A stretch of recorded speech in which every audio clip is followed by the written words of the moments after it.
I'll do what I do. You have people that came to this country illegally at a point, and they never embraced America. They never cared for it. They were here to make money and send money back. Right. They ended up staying here and having children in the U.S. So as their children grew up in the U.S., they never taught them to love this country. Now those kids who are U.S. citizens because they were born here have grown up with that anger towards the U.S., and every time something happens, they got to use their race as a crutch and say it's because you're racist. And they hear the stories of their parents and their grandparents of how great life was in Mexico. Yeah.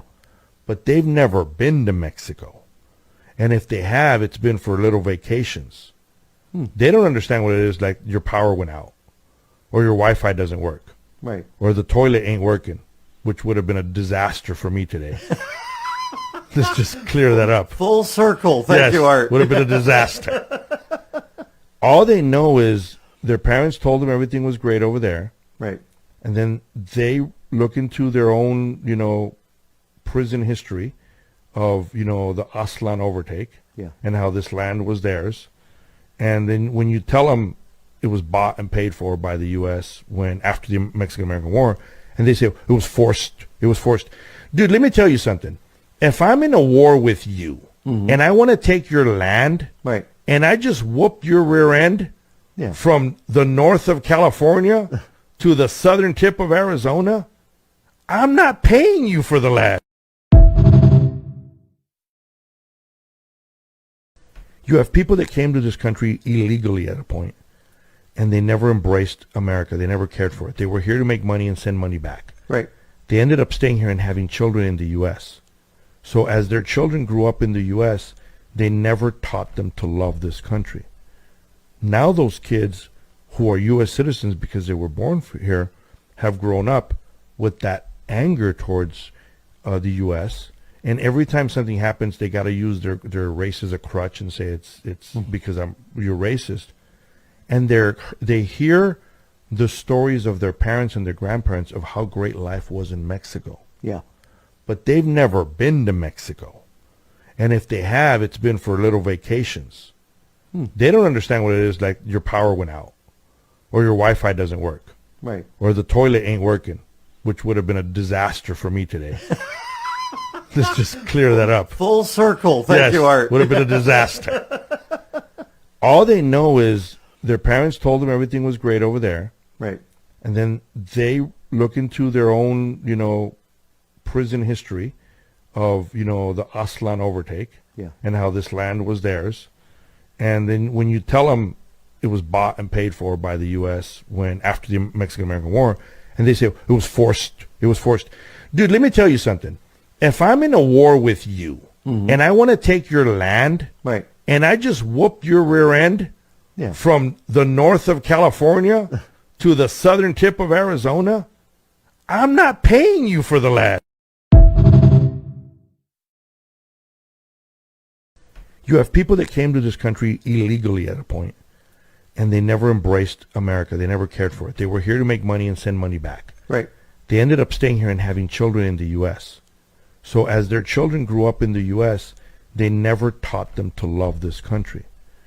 Now those kids who are U.S. citizens because they were born here have grown up with that anger towards the U.S., and every time something happens, they got to use their race as a crutch and say it's because you're racist. And they hear the stories of their parents and their grandparents of how great life was in Mexico. Yeah. But they've never been to Mexico. And if they have, it's been for little vacations.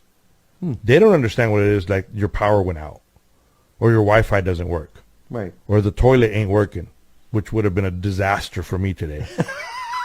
Let's just clear that up. Full circle. Thank you, Art. Would have been a disaster. All they know is their parents told them everything was great over there. Right. And then they look into their own, prison history of, the Aztlan overtake. Yeah. And how this land was theirs. And then when you tell them it was bought and paid for by the U.S. after the Mexican-American War, and they say it was forced. Dude, let me tell you something. If I'm in a war with you, and I want to take your land, Right. and I just whooped your rear end Yeah. from the north of California to the southern tip of Arizona, I'm not paying you for the land. You have people that came to this country illegally at a point, and they never embraced America. They never cared for it. They were here to make money and send money back. Right. They ended up staying here and having children in the U.S. So as their children grew up in the U.S., they never taught them to love this country. Now those kids who are U.S. citizens because they were born here have grown up with that anger towards the U.S., and every time something happens, they got to use their race as a crutch and say it's because you're racist. And they hear the stories of their parents and their grandparents of how great life was in Mexico. Yeah. But they've never been to Mexico. And if they have, it's been for little vacations. They don't understand what it is like your power went out, or your Wi-Fi doesn't work, Right. or the toilet ain't working, which would have been a disaster for me today. Let's just clear that up. Full circle. Thank you, Art. Would have been a disaster. All they know is their parents told them everything was great over there, Right. and then they look into their own, prison history of, the Aztlan overtake, Yeah. and how this land was theirs. And then when you tell them it was bought and paid for by the U.S. after the Mexican-American War, and they say it was forced. Dude, let me tell you something. If I'm in a war with you, and I want to take your land, Right. and I just whoop your rear end Yeah. from the north of California to the southern tip of Arizona, I'm not paying you for the land. You have people that came to this country illegally at a point, and they never embraced America. They never cared for it. They were here to make money and send money back. Right. They ended up staying here and having children in the U.S. So as their children grew up in the U.S., they never taught them to love this country. Now those kids who are U.S. citizens because they were born here have grown up with that anger towards the U.S., and every time something happens, they got to use their race as a crutch and say it's because you're racist. And they hear the stories of their parents and their grandparents of how great life was in Mexico. Yeah. But they've never been to Mexico. And if they have, it's been for little vacations. They don't understand what it is like your power went out, or your Wi-Fi doesn't work, Right. or the toilet ain't working, which would have been a disaster for me today. Let's just clear that up. Full circle. Thank you, Art. Would have been a disaster. All they know is their parents told them everything was great over there, Right. and then they look into their own, prison history of, the Aztlan overtake, Yeah. and how this land was theirs. And then when you tell them it was bought and paid for by the U.S. after the Mexican-American War, and they say it was forced. Dude, let me tell you something. If I'm in a war with you, and I want to take your land, Right. and I just whoop your rear end Yeah. from the north of California to the southern tip of Arizona, I'm not paying you for the land. I'll never forget this, okay? As an FBA who formerly identified as African American, okay? After Katrina, I moved to Texas, okay? And if you know anything about Katrina, okay, and people from New Orleans is a very... It's very insular, okay? You only have a handful of types of people there. You know what I'm saying? You have black, white, Asian, okay? That was it. Now, of course, there's different Asians, but as far as being as diverse as the rest of the United States, New Orleans ain't it. I digress. Anyway, long story short or whatever, I remember coming to Texas, and of course, I am socializing the way I socialize in New Orleans or whatever, so I already know the white people crowd out for me. Okay, but I did not realize that there were sections, okay, within blackness, okay, and not all black people were allowed into blackness. Case in point, I ran into actual Africans. Now, mind you, they are first, okay, generation Americans. Okay, they grew up here. Their parents came here. They have been here for some time. I remember being confuddled, okay, being confronted with the original people of the continent and them looking down on me. It was such a horrible experience. Mind you, we grew up in America or whatever, and our blackness is an issue. So when you meet the people of original blackness and they have an issue with our blackness, it's like, well, damn. Well, damn. Also knowing that because of my ancestral sacrifice, not because of yours, okay, not because of your people, okay, you are here to tell me that you don't like me. Keep in mind, if it wasn't for me, you wouldn't be here, right? Because I'm an American, I understand what my ancestral sacrifice meant to this entire country. I'll never forget, okay? And I can tell you the ethnicity of every single group that I interacted with, because I'm thinking, is this just specific to Nigerians? Okay, because the first girl I worked at Neiman's, she was Nigerian. Stacy went out the way to say, oh, we are different from you. I said, girl, to who? Not to white people. All right. Then a little bit later on down the line or whatever, I started doing private sewing lessons, and I met some black Brits, okay? Mind you, this woman had 2 daughters, okay, for both lessons. She wanted to do lessons for both her daughters, but she did not want to pay for 2 sessions, okay? She didn't even believe in her children enough to invest in getting them each sewing machines. Okay, so you know what I did or whatever, same thing I would do for my own people, and I don't regret it. Okay, if I met some black Americans or whatever, some FBAs, I would do it for them too. Okay, but I loaned them a sewing machine free of cost, not included in the mission. And then I said, look, I understand you have budgetary limitations. That's cool.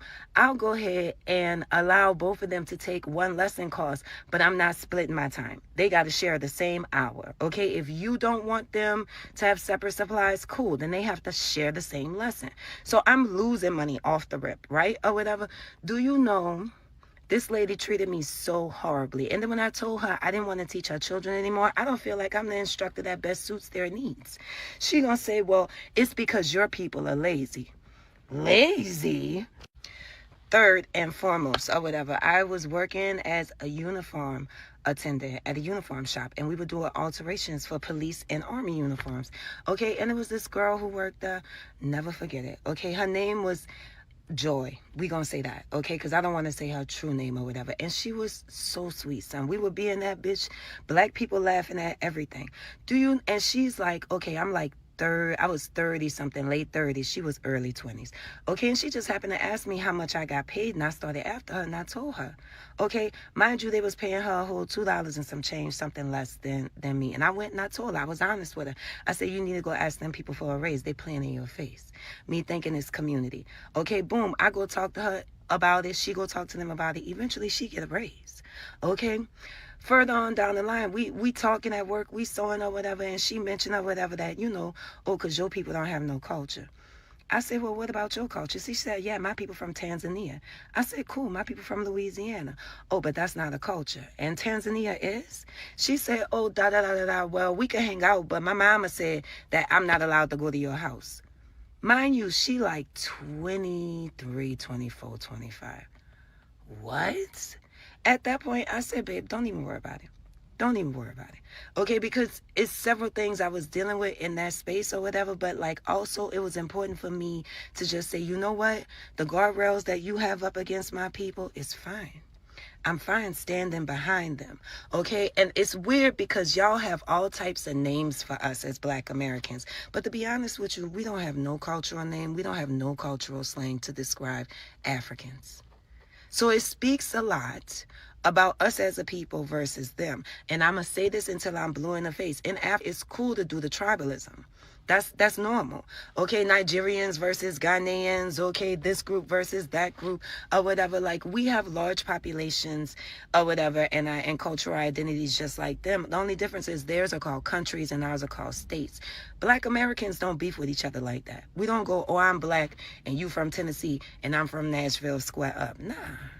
Okay, our black is unified across the board. So coming into contact with groups who are not unified and pull you into their diasporic stereotypes was really a very jarring canon event for me. It's something that I know I should be able to move forward from it. And I know that not all diasporic groups that are non-American feel this way, but you got to understand or whatever, like, we have been treated like this en masse. And we are also expected to forgive and share our freedom. And I'm wishing the shittiest of luck to the foundational bitch asses. Y'all use Black America as a shield, and Black America told me on my live stream they don't fuck with y'all and y'all don't speak for them. See, y'all almost got all of us into it, but healthy conversations and knowledgeable understandings lead to more fruitful interactions between the two of us. So now it's the entire Black diaspora versus this small, minute, ignorant ass group. And I don't think you hoes are able to handle that. See, you use Black America to hide behind because you knew on yourself, you know on your own you're not strong enough. Y'all are the only ones who's sucking, but the foundational bitch asses. Y'all are the only ones who's sucking behind America's ass for acceptance. The rest of us don't do that. So ask yourself, do you really think you can handle that shit? You really don't have a choice. See, you almost got us into it and they told us they don't fuck with you and we don't fuck with you. So you on your own. It's forever fuck the foundational bitch asses and I'm standing on it.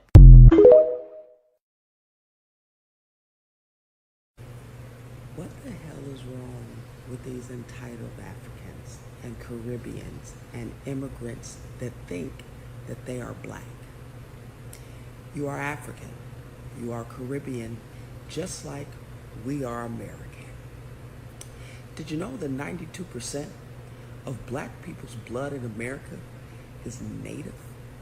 That means it's only 8% African American blood up in this bitch. You don't run shit. You didn't teach us nothing. We're not the evolution of you motherfuckers. Y'all have not evolutionized yet. All you did was come over here and start acting like us. Why don't you go home and figure out what the fuck is going on at your house and get that shit together and do all the shit that you spew in your little open, wide mouth about us not doing in America? Why don't you do that at home? You don't do shit at home, but get told to get the fuck on and can't do nothing. You barely can eat at the house. But you bring your ass over here and you enjoy being a Black American and you ain't Black shit. You're African. And I'm not African shit. I'm American. I'm full-blooded American. I ain't got nothing to do with you. I'm American. We different. We not the same. You're an immigrant. I am not that. Marcus Garvey tried to disenfranchise us in 1920, called it Go Back to Africa, where we not from. You know who he was in cahoots with, where he got the money from for that bullshit? Democrats. Jesse Jackson ass tried to give us to give up our rights to this whole land by calling us some damn African Americans. And like I said, 92% of our blood don't even have African in it. So fuck him too, Democrat. Oh, and this last final boss evil bullshit that they pulled about this dual citizenship with Ghana, the same Ghana that sold your ass into slavery, they gonna get money from your investments for going back, you dummies. Africa are you from? I'm from America. That's what we're saying. Just What like a country in Jamaica, Africa just like are a you no, hold on. Just like somebody from Jamaica, they're not going to say what country in Africa they're from. Somebody in Haiti is not going to say what country from. They're going to say they're Haitian. Because they were closer from, what is it called, the triangular slave But trade. then when you ask them that question, they're not going to have a definitive answer. That's because they're already in their own community of Caribbeans, the Haitians, Jamaica. They're all like in one bowl. Just as But far. Black Americans are in their own bowl. Look, that video is ridiculous. That woman is ignorant. Asking Black Americans where they're from and then not accepting our answer that we are from America because our ancestors have been in America for the past 400 to 500 years. Our ancestor has fought in every war in this country. Our ancestors' blood, sweat, tears are in this soil. Our ancestors are buried in this soil. Our ancestor made it right or okay for your people to come over here and benefit here. Instead of trying to disrespect us. In that interview, she went on to continue to be disrespecting and spew some of the same ignorance that a lot of black immigrants do,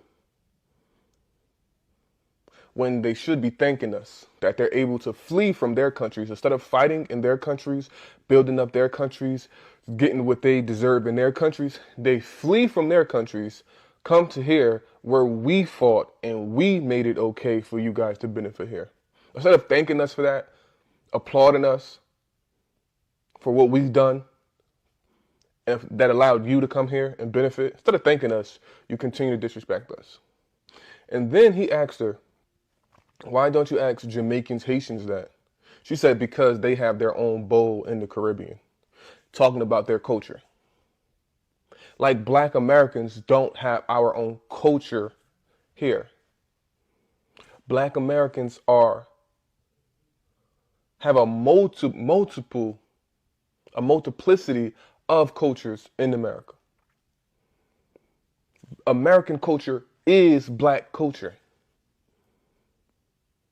We have our own food, the way we talk, the way we dress. The only reason you were able to come to America and live here and benefit is because of what we done. So just like Haitians and Jamaicans, you don't ask them where they're from in Africa because you accept that they're from Haiti and Jamaica and they have their countries. Learn to understand that we are from America. We have our own bowl, our own culture in America for the past 400, 500 years. Stop being ignorant.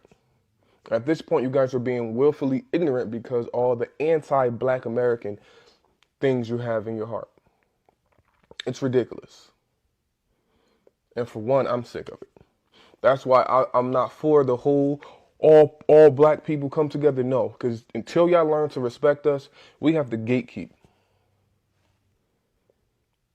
Because black people are the ones that was, oh, we're all black people, let's come together, let's stand. We the ones that was fighting for y'all to be able to come over here. We the ones that was fighting for them bills that got passed that allowed immigrants to come over here. Us. America accept y'all because of what we done. But now it's time to stop. Now it's time to put black Americans first and stop worrying about all these other immigrants because they come over here and continue to disrespect us. They come over here and don't respect our culture. They come over here and don't respect our history. She didn't even know what the transatlantic slave trade was, or triangular slave trade. She didn't even know what it was. Don't know how to pronounce it because they don't care about our history. They're not us. We're not the same people. And for the record, my ancestors can trace back. I can trace my ancestors back about 14, 15 generations in America longer than you can in Africa. For the record, if you want to go who can trace who, generation for generation. Black Americans, we have to start gatekeeping. We have to start standing by ourselves, for ourselves. Because of stuff like that in that video. It's ridiculous.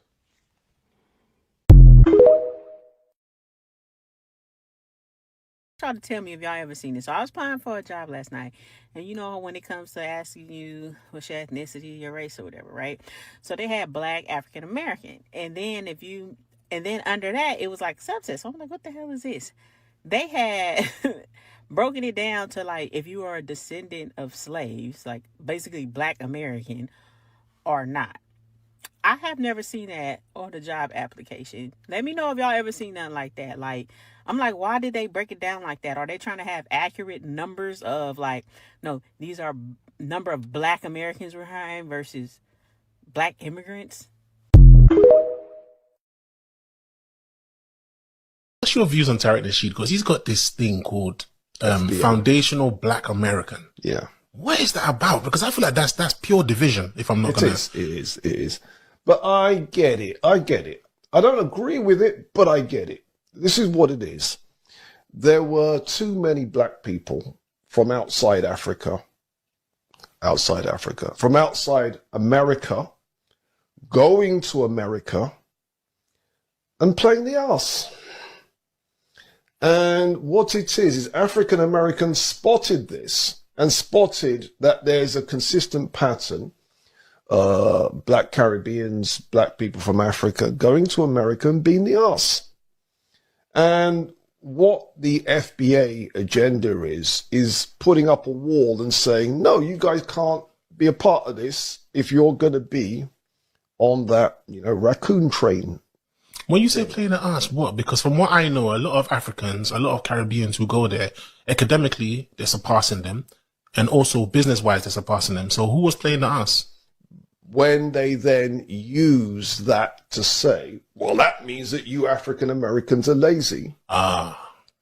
Do you see? Yes. And then being on some right-wing conservatism, let's throw African Americans under the bus. That is true. And let's pretend that Jim Crow didn't happen, redlining didn't happen, breaking up of African American business districts, breaking up of African American families, the COINTELPRO didn't happen, the Iran Contras and then moving drugs into the black community didn't happen.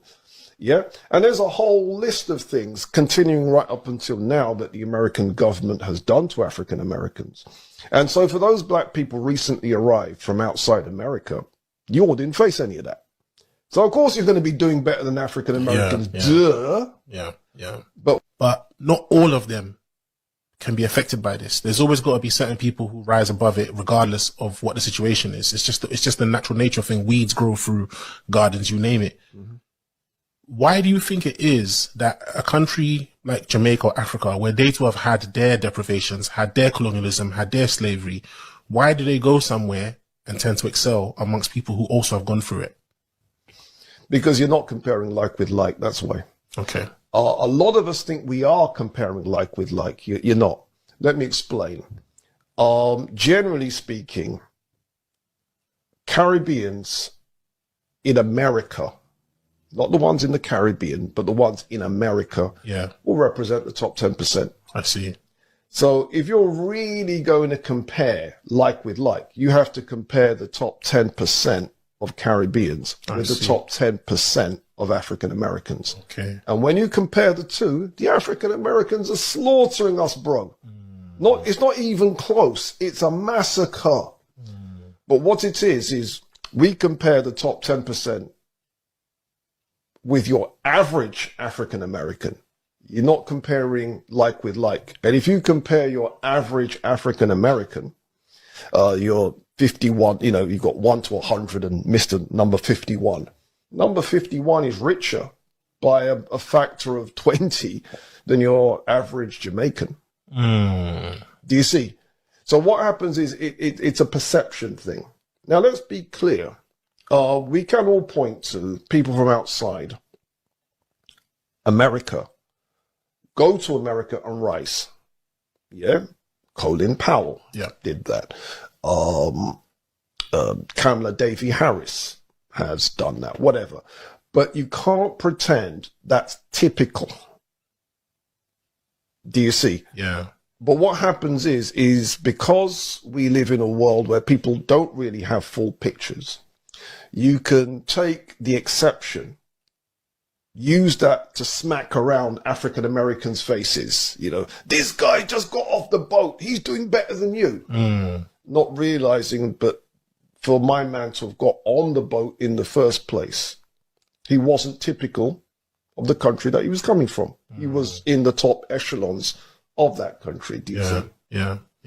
And the same is true also with people from Africa going to Black America. So if we're going to compare the top 10%, let's compare the top 10%. And when we do that, African Americans are slaughtering us. They're And so I always find it, quite interesting when people are kind of late to the conversation, and instead of just like trying to, read or listen to understand, they are trying to respond and teach. So several days ago, I made a comment on someone's post regarding, immigration, Black Americans, and the difference between Black Americans and foundational Black Americans. So for, I don't know, the last 50, 60 years, definitely 50 years for sure, we have been being called Black Americans. And that's fine, right? Until it's not. So, Black American is such a broad term. It's broad. So anybody coming from anywhere in the world, and they decide to become, and they're Black, being, genetically, phenotypically African in features, Black skinned people, dark skinned people, people with an abundance of melanin. Those are what we consider Black people, right? Across the globe. However, if those people come to the United States and they decide to obtain citizenship and they become citizens of the United States, they are now considered to be American, right? They're American, Black American, or African American. In fact, one can even argue that they would probably, if they come from the continent of Africa, one could argue they are more African American than the Black Americans of this country. Elon Musk is an African American. Charlize Theron is technically an African American. So I've gone down this hole before regarding this conversation of nationality, race, and ethnicity. People get it so confused. It's so confusing to people. So, not against all immigrants, because I do believe that, most immigrants are benign in the way that they come over here and they're just trying to make a better way for themselves and their family members. I believe that most immigrants do not have any type of negative, and I'm being kind by saying this. They don't have any negative or ill will towards foundational Black Americans, but it just is. So when I say foundational Black Americans, what do I mean? A foundational Black American essentially is a person whose lineage started at the inception of this country. So once this country began and started, we created the country, right? We started the country. We were here at the beginning of the onset of the country being established, and we founded the country. We are part of the founding foundation of the country. We were here before the country was established. Did I say that already? It's true. We were here before the country was even a country, right? So we couldn't immigrate here because there was no place to immigrate to. There were no immigration laws in place. None of that was a thing. We were brought here largely against our will. Although, let's be clear, a lot of us were already here. We didn't just disappear off the planet when we did the out of Africa. We went everywhere. And that's why wherever you go, that's not of a Western country, you will see people with deep melanin roots, right? Nonetheless, that doesn't change the facts. The fact of the matter remains that we are foundational to this country. We did not immigrate here. Majority of our family members would have been in the American chattel slavery, the worst kind of slavery that probably ever existed. However, arguably, but I'm going to say definitively, because it's still impacting us to this day, right? In a so-called free land, free country, we're still being heavily impacted by the institution of chattel slavery. Nonetheless, immigrants come over here and they can absolutely claim to be a Black American or an African American. What they cannot claim to do is be a foundational Black American, because their lineage and their ancestry does not begin at the start of this country. So that's what essentially makes the difference. So this person right here says to me, so you're letting immigrants take your ethnic identity? It's okay to change your identity, but don't let someone take your identity ever if you move from it. They will never be BA or FBA, and that's us. So essentially we're saying the same thing, but she's late on the conversation because we have had to delineate and make a specific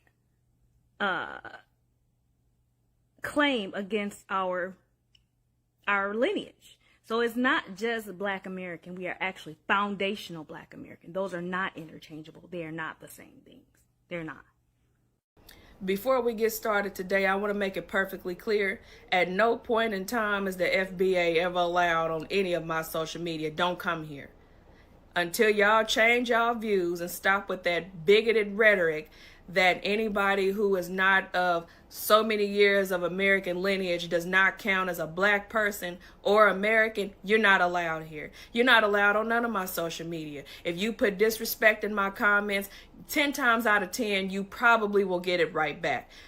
Again, at no point in time is the FBA ever allowed on my page. Y'all are a Black version of the Klan. The only difference between y'all and the Klan is the Klan wear white sheets. If you were able, if you don't wear them already, your sheets would be black. The way y'all talk to the rest of us in the Black diaspora that you don't deem as Black American or that you don't deem as Black, period, is dishonorable, disrespectful, and disgusting. The rhetoric, the claims that y'all make trying to invalidate the rest of our Black is exactly why I don't want nothing to do with y'all. Don't ever come to none of my pages, or you will get talked to the same way you try to talk to us.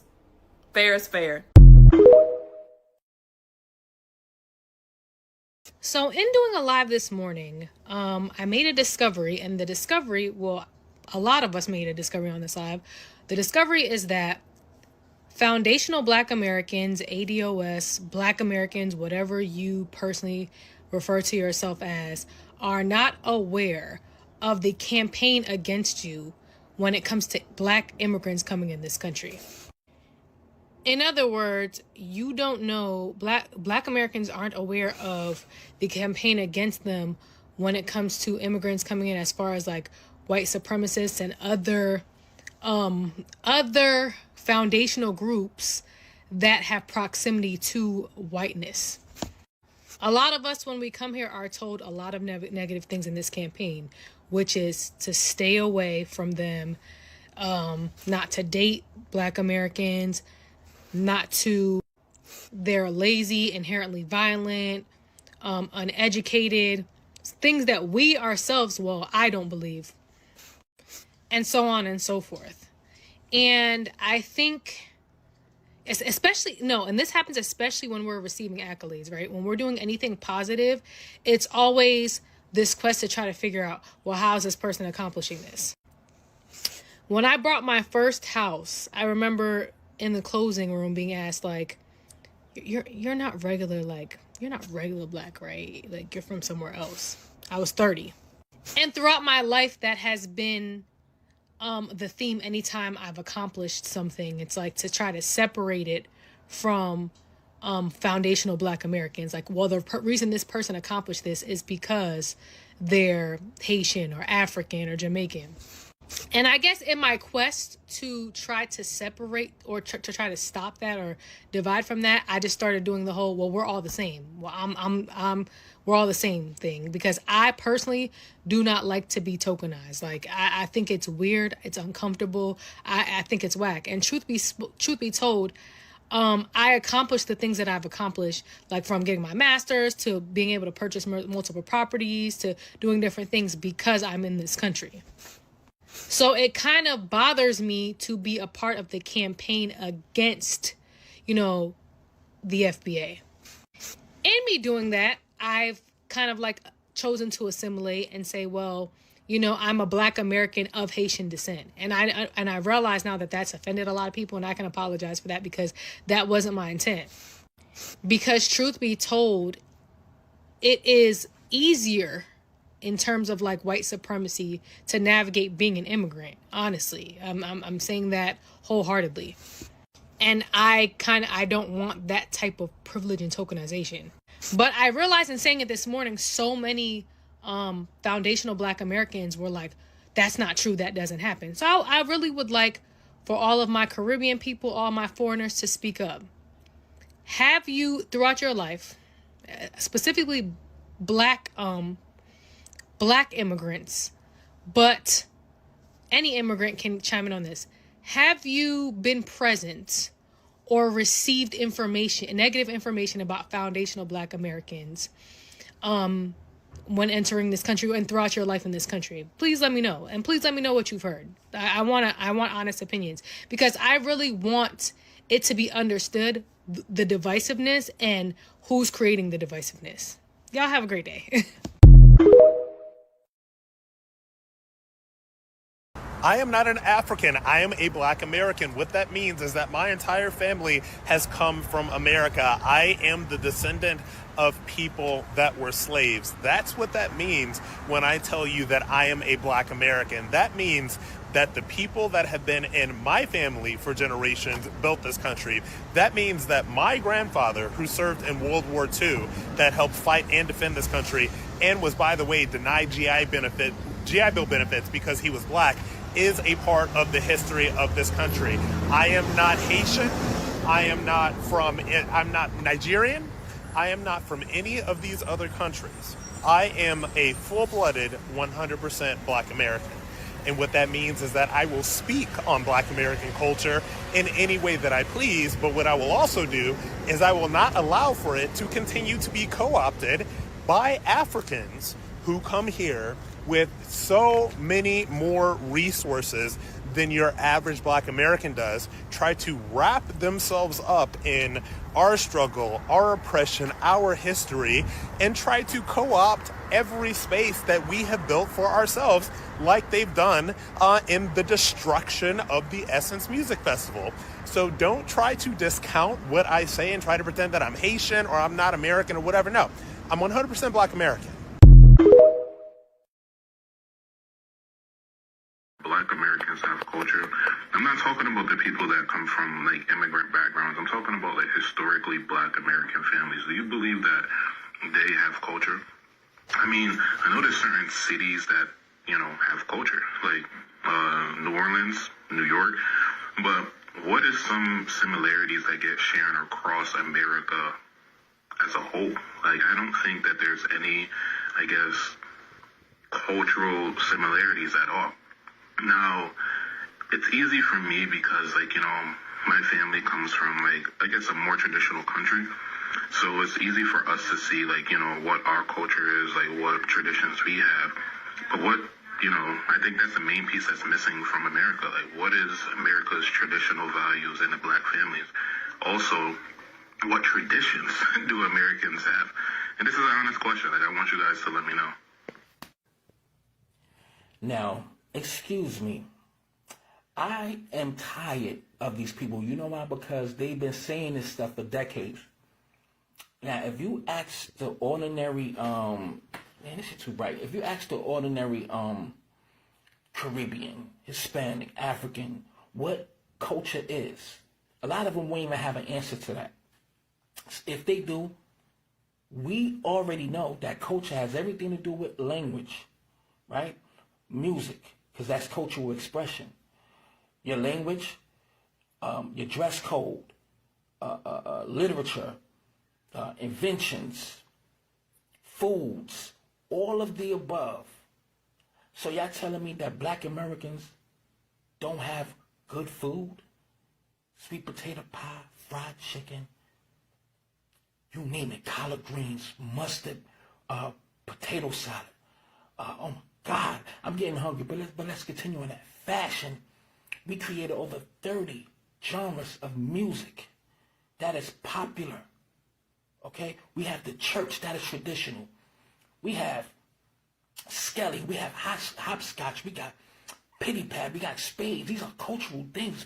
I think I already said block parties, so on and so on. We have literature, we have inventions that people use today. We have fashion that y'all copy.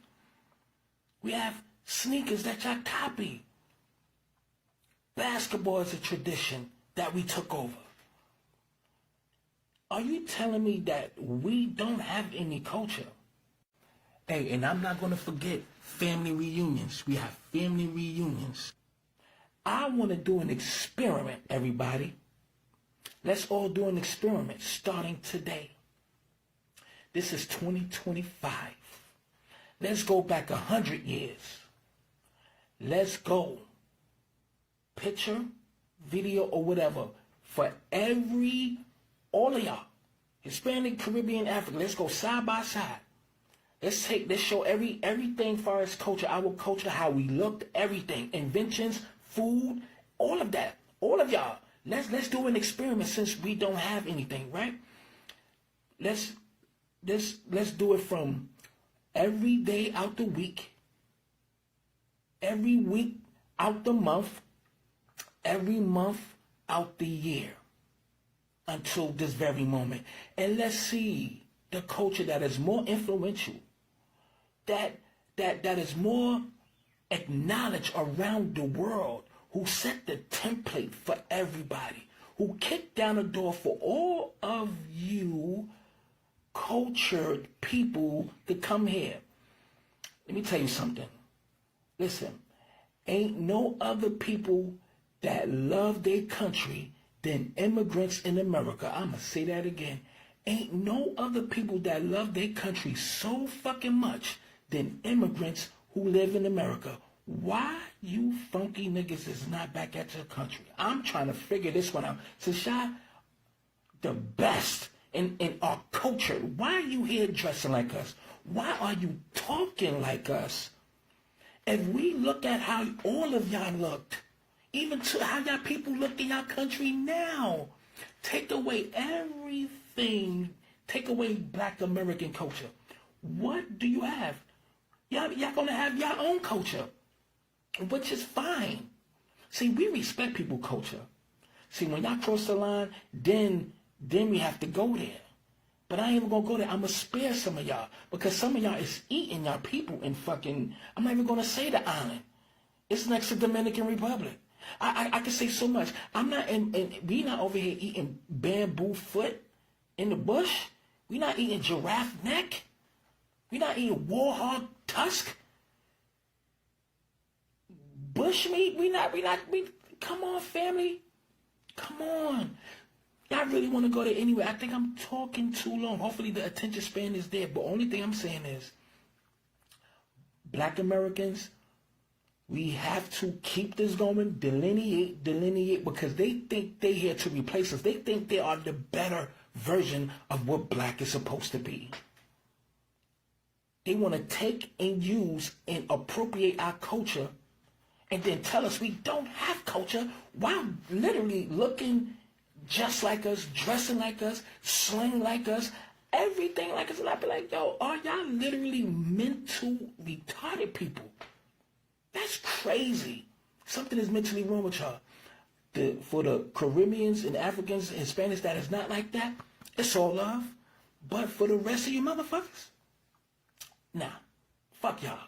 And then for the ones that is cool, that love Black American culture, if y'all don't even talk to y'all people and put y'all people in their place, we are only reacting to the shit that we've been putting up with for decades. That shit is over. Again, let's do that experiment. Let's see who have the better culture and who is copying who. Y'all better stop this shit. Bye. Why are y'all calling foundational Black Americans?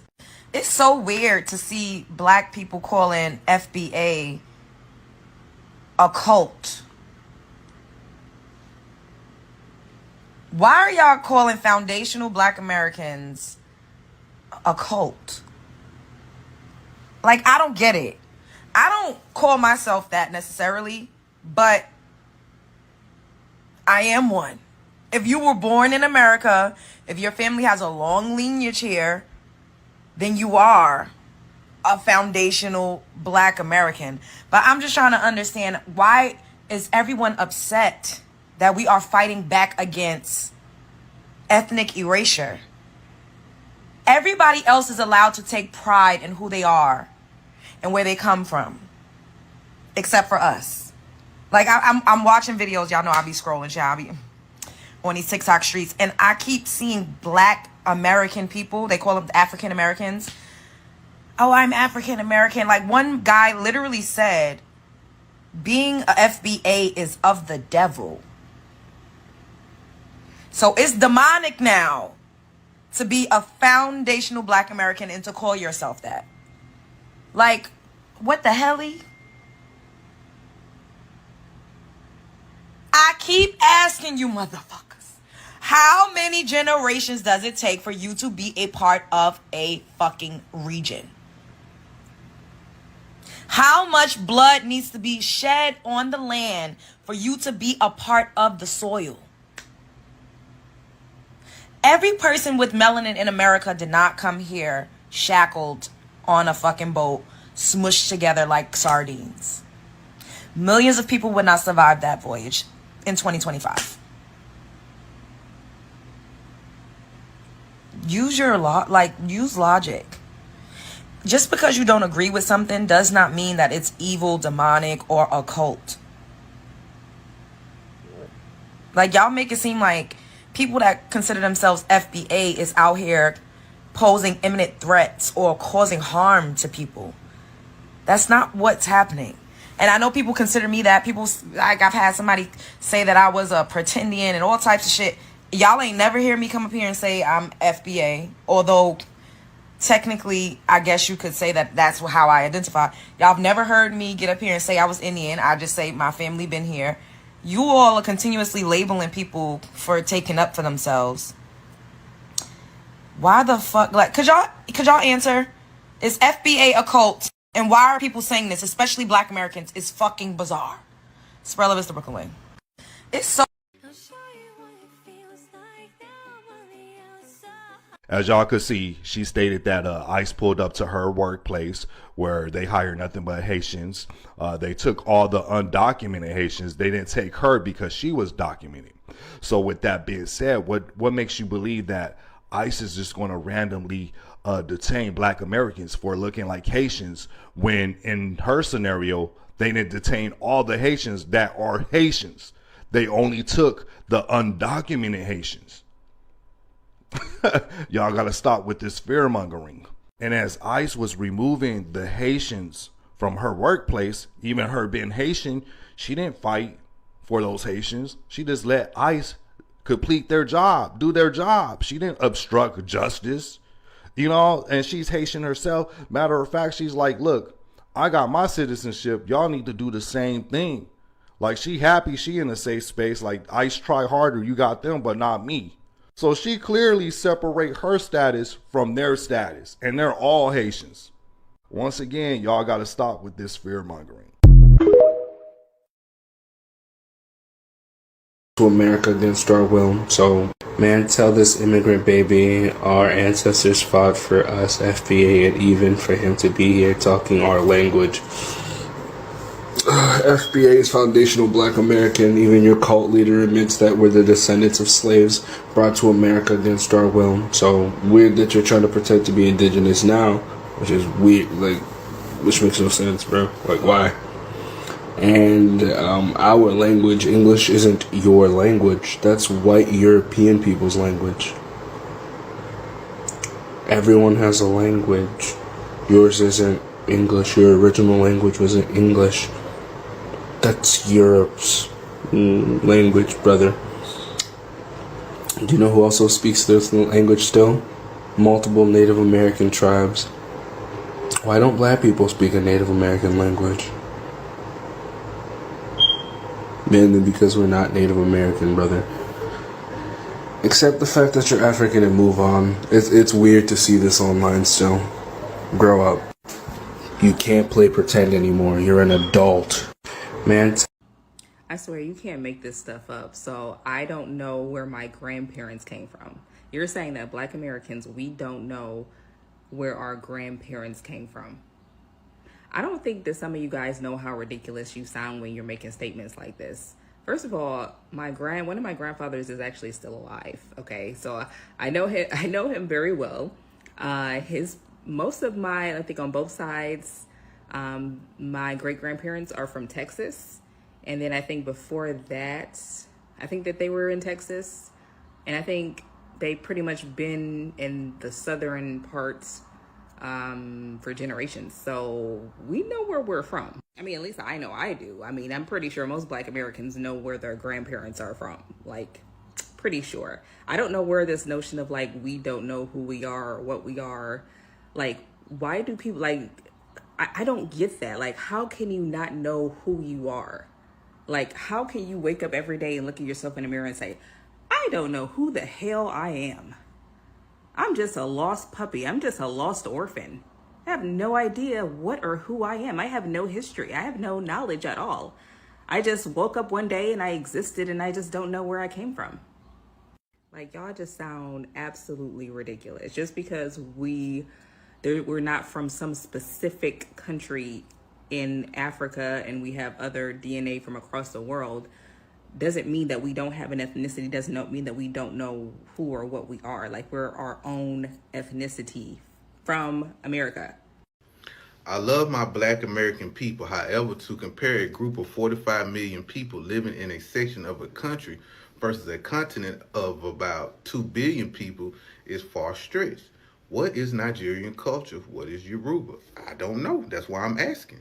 What is their culture? There are 54 countries in Africa. What is their culture? I would love to know. Each country in Africa can tell me what's their culture. That's what I want to know. What is their culture? There are 45 million black people in America, right? But the whole world, all continents know our culture. They copy our culture. They mimic our culture. Okay? You can go into some of these countries and you'll see our culture in their country. You got people that will mesh their own culture with Black American culture. So people know our culture, but they just lie and say, you have no culture. You don't know who you are. What's your culture? Tell me, what is your culture? That's all I hear from them. And we tell them, but they never tell us their culture. That's all, man. That's all I want to know. What is their culture? Since you're a Pan-African, I'm pretty sure you know about Africa. What is Yoruba culture? What is Nigerian culture? Tell me. That's all I want to know. Just tell me. Easy, simple question. That's it. Because I guarantee Black Americans will tell you. Are groups like ADOS and FBA related to white supremacy? Let's talk about it. First, let's start with the Tanton Network. The Tanton Network was started or founded by John Tanton, a white supremacist and eugenicist who felt that the United States was getting too black and too brown. He decided that he wanted to create organizations that appeared progressive, but they actually had an ulterior motive: to limit black and brown immigration and keep the United States whitey. John Tanton said, and I quote, "For European American society and culture to persist requires a European American majority, and a clear one at that." Another quote, "We decline to bequeath our children minority status in their own land." John Tanton quotes. So how exactly did John Tanton decide to attack the black community? Some of these white supremacy front groups are as followed: Progressives for Immigration Reform, U.S. Tech Workers, Federation for Immigration Reform, Centers for Immigration Studies, Numbers USA, Blacks for Equal Rights Coalition. Blacks is crazy. Choose Black America. For the record, the majority of the African American community is not against immigration of black and brown people. What is the result of this kind of coonery? Weakened growth of the black population, because when black immigrants come to the United States, the black birth rate goes up because we do intermix, we do intermarry, and we have families together. Weakened understanding of global black oppression and systemic racism. A weakened black vote. Increased surveillance and criminalization. But how are groups like ADOS and FBA perpetuators of white supremacy? Co-founder of ADOS, Yvette Carnell, also sits on the board of Progressives for Immigration Reform, one of the white supremacist front groups that I detailed earlier. Unfortunately, targeting black immigrants is not the way to get reparations. ADOS basically targets black immigrants. They say that black immigrants are taking African American jobs, black immigrants are causing a lot of crime in the African American community, basically scapegoating black immigrants so that they can turn the African American population against black immigration, which the majority of African Americans don't even support. U.S. Tech Workers is an organization that is trying to get reformation with the H-1B visa. This is a visa that Black immigrants, one of many visas, apply for. It is a highly skilled visa. So you have people applying for the H-1B visa who come into the country who go into STEM, science, technology, mathematics. Not a bad thing, right? However, Trump signed an executive order to limit the program for H-1B visas. Antonio Moore, who was the co-founder of ADOS, shared the article on Twitter for all of us to see their work. All of this information has been studied by the blackinstitute.org and the Southern Poverty Law Centers. I'll be adding additional sources in the link below. How is FBA related to all of this? Well, like for part 2. How are groups like ADOS? Africans been cosplaying Black Americans for so long, they forgot how they look. Because when was the last time you seen a Black American look like this, right? There's no Black Americans that look like this. I don't even need to know his name. I don't even need to hear him speak. I know he's African. And let's not talk about the tribal Africans, the ones that's in their natural form, that's not modernized, right? When the last time you seen a Black American look like this? And I'm going to keep going. Here's another picture. Here's another one. And another one. I mean, bro, when y'all are not playing dress up, Black American dress up, it's easy to spot y'all. Now, I give this... The fact that you look like Fat Joe, little brother, Skinny Mateo, and you coming on this app trying to start diaspora wars between African Americans and Africans is over and beyond me. I'm talking about you barely black, G. I dead thought you was a mestizo Puerto Rican. I dead ass thought you was I will vote for Donald Trump. Your ass barely black, G. And you sitting over here starting a diaspora war that's not only xenophobic, but it pushes colorism, featureism, and texturism. As an African American who has been asked, are you African? My whole fucking life, you sound a fucking mess. African Americans and Africans look alike because African Americans come from West Africa. Stupid. You are not the face of the African American community. You should not be speaking. And the FBAs are so delusional that as soon as you don't agree with them and you're dark skinned as an African American, you're a tether. Now I'm cosplaying. Now I'm forcing my Chicago accent. Can you tell that to my ancestors that was enslaved in Mississippi? Or can you tell that to my great granddaddy who fled Tennessee with all of his siblings to Chicago because he unalived the white T-man that was trying to dangle them from trees? Or what about my grandparents that were Black Panthers? I'm not a tether, and I wasn't born on the continent of Africa. I just don't agree with your xenophobic bullshit. Because the same people calling African people tethers and calling them African booty scratchers called me the same shit in 3rd grade because of my skin tone and my facial features. I'm sorry my great-great-grandmother did not get SA'd by the slave masters, I guess. I'm sorry that when you look at me, you're reminded of your West African roots. But I can't help that. I'm still African American, and I still disagree. I'm sick and tired of hearing a lot of people saying things about Black people this, Africa this, and that. Let's get some facts straight. If you hate Africa so much, that's fine. Don't try to find out where your ancestors are from. It's okay, you're born here, accept that. We accept that too. But we never force our narratives on you that are over here, or people who claim to be born over here. That's fine. But you guys find it so okay and normal to talk nonsense and say stupid things about Africans or the people that migrated from Africa to the United States like it's the end of the world for them. Listen, let me tell you something you don't understand. Just because we come over here to adventure into things does not make us less of who we are. You should be actually grateful for the fact that Africans come over to the United States or to the other countries to help liberate you guys from the things you don't even know. Okay? It's just like in the Bible, like when God told Adam and Eve not to eat the forbidden fruit. I'll put it this way. We are the forbidden fruit. There's a lot of things you guys didn't know existed until we started coming here. If we didn't come here, some of you wouldn't even have that mindset to be trying to endeavor in different type of businesses. I'm not saying you guys haven't been doing that for a while, but at the same time, we are the evolution of you. not the other way around.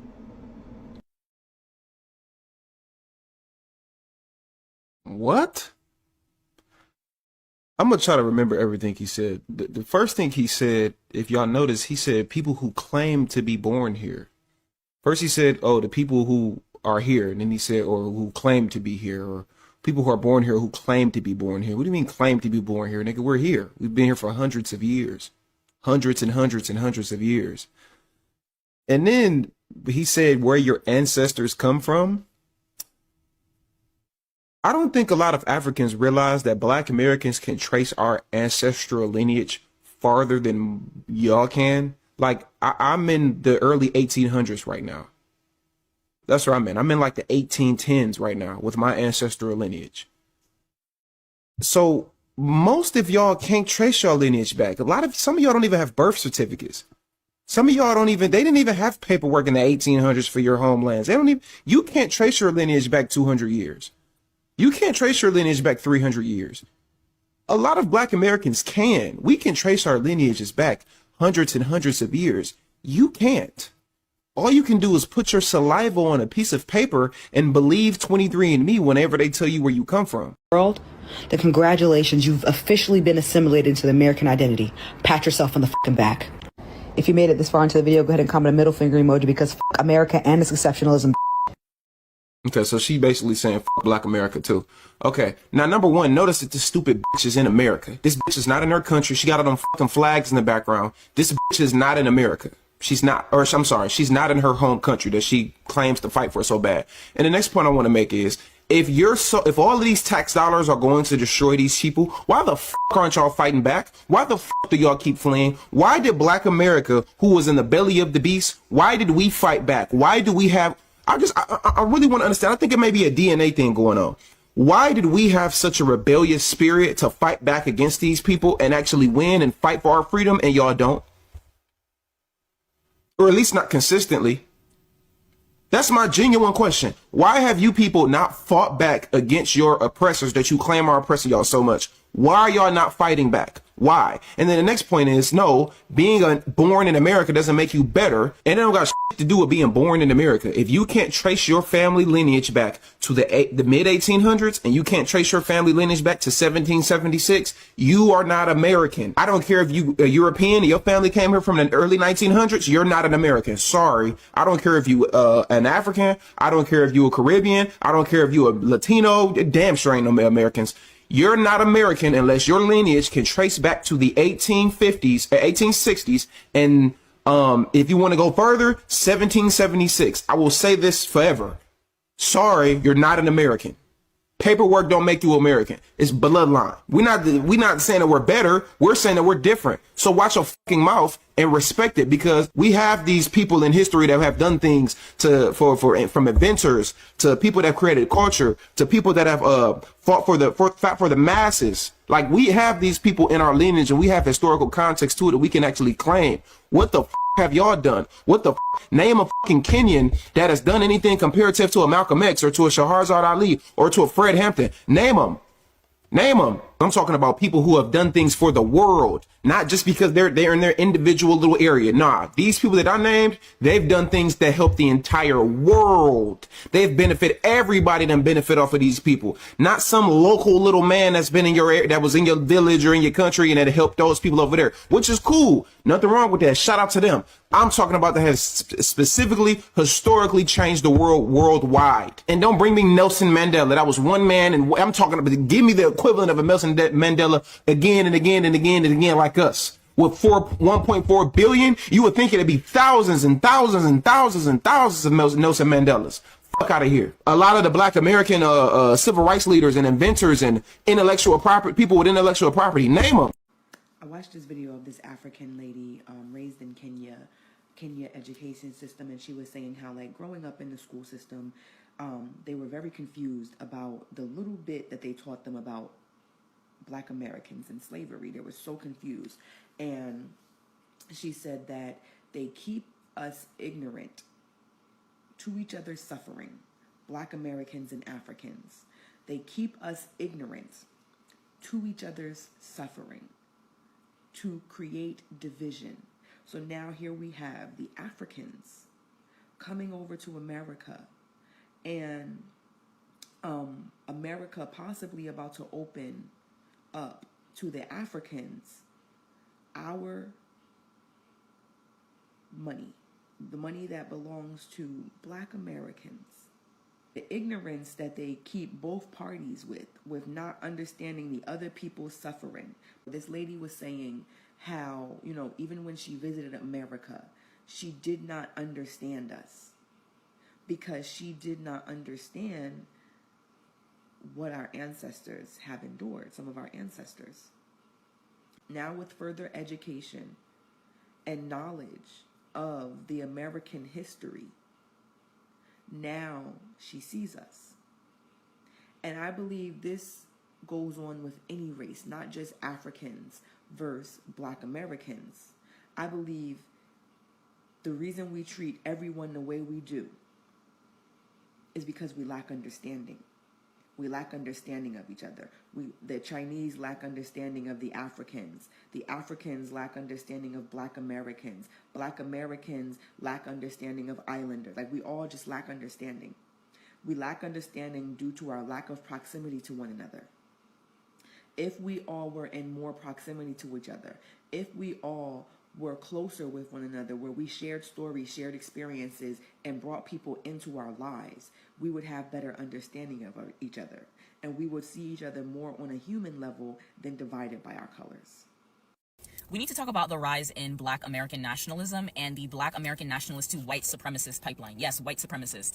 So firstly, we've seen the Jay Versace tweet that's been resurfacing, and in response, I've seen like quite a few Black Americans make videos about that and say that you can always tell an African apart from an African American, y'all are not like us, etc., etc.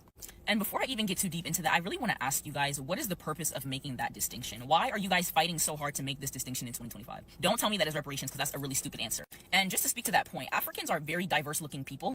Yes, there are people you can look at them and tell they're African, just like you can look at some people and tell, oh, okay, that's a Black American person. But if you go and get Africans who were born and raised in America or who moved to America at a very young age, you probably will not be able to tell. Most of you cannot, because people can't tell with me. It's literally not until you say something or until somebody sees your last name that they're like, oh. And that honestly kind of brings me to my second point of this whole thing of Africans are cosplaying Black Americans. I don't really think you guys understand how silly you sound when you say this at times, but I think it really does speak to sometimes how Black Americans, when it comes to this particular subject, some of y'all can be a little bit narrow-minded in your thinking, because what do you mean we're cosplaying? If you're born and raised in a country, you're going to have the mannerisms of people in that country. Black Americans, do you hear this? Why do a lot of Black immigrants want to be Black Americans so bad? What is the issue with Black Americans saying that they are not Africans and they are different groups of people? I told you all that a lot of Black immigrants don't like Black Americans delineating because they benefit off cosplaying as Black American. When they come here to the United States of America, on top of getting immigrant benefits, many of them have different grants that assist them in achieving the American dream. A lot of them come here and write down African American and Black American on paper. She said Africans and Black Americans. Why are you making the distinction? Don't say reparations, because that's a stupid answer. I beg your pardon. Why is reparations a stupid answer when Black Americans been fighting for reparations before you even came over here? You see how disrespectful they are? You claim reparations by lineage, not through Blackness. Saying reparations is an answer. It's a valid answer. That's all that has to be said when you want to bring up a reason why. There are many other reasons why when we're talking about culture. We don't want you co-opting our culture. I did many videos. In some recent videos, there were some Black immigrants saying that they are first generation Black American. What is that? Why do Black immigrants like this pretend like they don't see other Black immigrants trying to co-opt Black American culture? But saying reparations isn't a good enough answer. Why isn't that a good enough answer for you? The better question is, why do you want to be seen as Black American? If Black Americans say, I'm not Dominican, I'm not Jamaican, I'm not Haitian, I'm not Ghanaian, I'm not Nigerian, I'm not African, me no African, what's wrong with Black Americans making that distinction? That's the better question. Why do Black immigrants want to be seen as Black American? If I'm not African, what is the problem with saying I'm not African and you're not me? What is the issue? So she want to come over here in Black American spaces and say you can't say what you're not in the land you built. Why? That's the better question. Now, anyone that knows Jay Versace knows that he's into African spirituality, African religion. So he wasn't insulting Africans. But what happens is People think that black Americans and other black people, because it wasn't just about being black American, it was about just having a certain look, that they don't have an identity, right? Black Americans, they want to blur the lines of distinction. God forbid you have an identity that's not centered around being African. Do you hear what she's saying on the flip side? Do you hear the messaging? Why can't you say you're not African and they are not you? What is the issue? See, black Americans, you got to understand, people are having a stance that is Pan-Africanism. Pan-Africanism serves no purpose in the United States of America because we are not governed by Africa, nor do all black Americans or black people, for that matter, anchor themselves in being African. So you don't have the same goals. If you want to be a Pan-Africanist, maybe you should go to Africa. Because the people in the United States of America paved the way for you to be here. Immigration Act of 1965. Advocating for immigration. Why don't they want you to have an identity? She hoisted up her camera to tell black Americans they should not say that they are not African. Why? That is the question. That is the cosplaying. She doesn't understand why black Americans are saying you're cosplaying. They're saying you're cosplaying because you won't allow, well, you don't have the power, but you don't want black Americans to say that they are not African. So that means you want to be black American because you don't want that distinction made. You do not want delineation to work. She's talking about an FBA to white supremacist pipeline because you want to have your own identity and culture. Think about the psychology of what she's saying. Why do these black immigrants hoist their camera up to say things like this? I made several videos on my page. There was some black immigrants saying that they were first generation black Americans. How are you a first generation black American? It was 2 immigrants on my page who said that. There were immigrants. Don't act like y'all haven't heard immigrants saying that they are African American and black American. And then when you say you're not black American or African American, they're like, why aren't I black American? Y'all are cosplaying. That's called cosplaying. You understand what I'm saying? Do not let immigrants like this make you feel any type of way. They can't benefit when you delineate. So that's why they don't like what's going on. And guess what? It's just not FBA. All black Americans are seeing this. Put her on notice. No one came to save us. Nobody sent a ship. No military came to help us. We've been on our own. So when you talk down on some of the dysfunctions that, you know, a percentage of us may have, you don't even take in the context what we've been under for all this time, what we've been dealing with and how we've been fighting for us and for you guys on top of that. And y'all got a whole continent over there with all these minerals and gold and all that. So it's like, come on, we can't do the one-sided thing. Like, that's crazy. I mean, you got these hate spaces on Twitter space where people just come together, African folks and the Caribbeans all come together with this love fest for each other, but this hate fest on us with these weird talking points, and it just went under the radar for a long time without us really noticing. But it's like, damn, like, now it goes the other way, but for a long time, this was unprovoked because we always show love to you guys, you know? Like, how you gonna just make whole spaces talking about our dysfunctions and parts of our society unprovoked for just years and years and years, and talking about us behind doors for years and years? And it's like now I understand why I'll see a lot of immigrants, women with white dudes, or see a lot of immigrant dudes just go out of their way to date white women and like talk crazy about black women. And I always wondered that, damn, what's up with all these weird dudes that's so anti-black women or so anti-black, you know, these females so anti-black man. And that just brought it around full circle. Like, a lot of the time, now sometimes it's coons, but we call out our coons, you know what I'm saying? But like, the Candace Owens, man, y'all don't call out y'all's. That's a problem. So, I don't know. Like, I mean, you got the Rastas, you know, they pro-black, but I can't really think of any other group of people. Oh, you know, shout out to the Black British that hold it down. Even though sometimes there's a little weird energy coming from over there, trying to scapegoat our men over here. You know, I heard talking points like that from some Nigerian ladies too, saying like we're abusive of our women. And, you know, there's a little weird energy bubbling up. So, come on, like, every group of people is going to have a small segment of their people who have issues, but like, at the end of the day, we've done phenomenal things under a very oppressive system, and we showed you guys love, and we show love to black folks all around the world. So let's just keep a positive energy. And those of you who are allies with us, man, I've seen y'all in different comment sections showing love, you know, putting y'all flag, putting a fist up, shouting out the FBAs. And you're very genuine, and I appreciate that, man. It's much love to y'all, man. It goes both ways. And to the FBA family, I would say, you know, just know that we do have some non-FBA black folks out there that rock with us, that are like-minded, that have our back, you know, good people. Good, solid individuals. You know, I know that. I've met some in person. I know some in person. But yeah, I mean, y'all got to start checking your own, is what it comes down to. Or we're going to feel like y'all ain't rocking with us. You know, I've been going back and forth with a few people. There was this dude earlier who was like, you know, because of my last video where I was saying how some FBAs hate on FBA black immigrants unprovoked, and he's like, man, they hate us, bro. He's like, they hate us on the continent. So you got a lot of us thinking that y'all hate us over on the continent, when I know that's not true.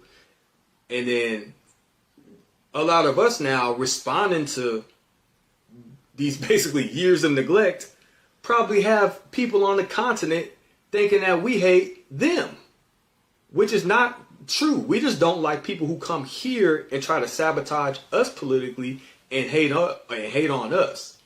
So we got to just really understand the nuance, educate ourselves, and not just be quick to be emotional and jump the gun, because the separation of black folks is what's been undermining all of our success for a long time now. And it's just much better for us to work together, because these white supremacists don't like either one of us, no matter how much they act like they like you or try to say y'all are so successful when you come here, blah, blah, blah. At the end of the day, their fear is genetic annihilation. And you're black just like we're black. So if they was able to get us out the way, you are next. Trust me. We know these people very well. They can act friendly. They're not your friends. They got you chasing your tail, doing these little one-day boycotts that are correlated with the black boule, and we know their games. Just trust me. Like, knock it off with the nonsense. We got love for y'all. A lot of us still got love for y'all, but we got an eye on y'all when y'all get in political office, because there's a consistent sabotage coming from that direction. So much to protest right now, y'all. We live in a country that was built by immigrants. So you telling me these are the people that built America? These people couldn't even build a wardrobe. It took black Americans to modernize Africans. And don't get on here talking about being a xenophobia, because they have Natural Geographic African edition and they're not banned. You just have a problem with seeing who you really are. Y'all are embarrassed by who you came from and where you came from, because those are your peoples, right? You could bring up slavery. I'm not embarrassed about no slavery. Like, that's a story of resistance. But y'all are embarrassed by who you came from and where you came from. Because if you wasn't cosplaying black Americans, this would be your wardrobe, okay? Now, there's a verse by Jay-Z that says, hey, they claiming that they made Hove. Then won't they make another Hove? Y'all claiming that y'all make America. Why don't you go build another America, right, in your countries? Y'all came over here looking for an opportunity, not bringing an opportunity, but now all of a sudden y'all Bob the builders, right? But when you was in Africa, what was you building? When you was in the Caribbeans, what was you building, man? Yeah, it's just strange how black immigrants get all these superpowers once they leave their countries. All of a sudden they Confucius. They know all the solutions to all the problem. But back at home in Africa, they don't have no solutions, man. Back home in Caribbeans, in Jamaica, can't even step a foot onto your beach, man. As an African immigrant who has experienced negativity firsthand from some foundational black Americans in person and online, I can categorically tell you that this statement is flawed. It doesn't make sense. I know the temptation is there to say it's true. It's not true. Did you know that the African parents that migrated to the Pacific Northwest just some decades ago, the Department of Homeland Security gave them videos to watch And those videos contained negative propaganda against Black Americans in a bid to get immigrants ready for the American system. Did you know that? Malcolm X talked about this years ago, how the white man, that's how he put it, is pitting the blacks on the African continent against the blacks in the Western Hemisphere. Did you know he talked about that? Like, this is when Malcolm was alive. This thing was actually a thing when Malcolm was alive. Did you know that? Meanwhile, when that was happening, you still had Africans and Black Americans joining hands for civil rights and independence. Did you know that Africans and Black Americans joined hands to help each other when the civil rights movements happened and when the independence happened on the African continent? Did you guys know that? The only person who benefits from foundational Black Americans beating against Africans and vice versa, or Caribbeans, or even Africans against themselves, is not the foundational Black American. It's not the African. There's somebody else. It's divide and conquer. This thing should be clear. This is 2025. Yo, like, this is 2025.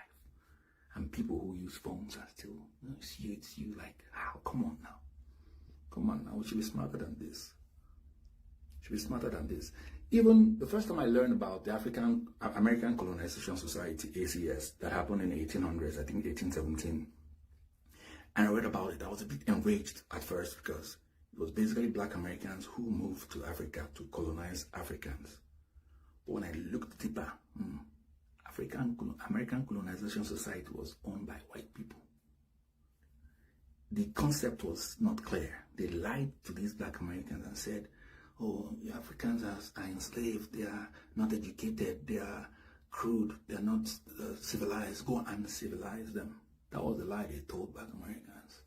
Somebody has been doing this from day one. Somebody has been doing it from day one. And it's clearly not somebody that looks like me, neither foundational Black American or Africans or even the Caribbean. So please, this is 2025. Please, let's have some sense. I beg, maybe they get sense. It's not 2025. And I know why I use just those few examples. There are so many more examples I can use, but please, let's just sit down and think.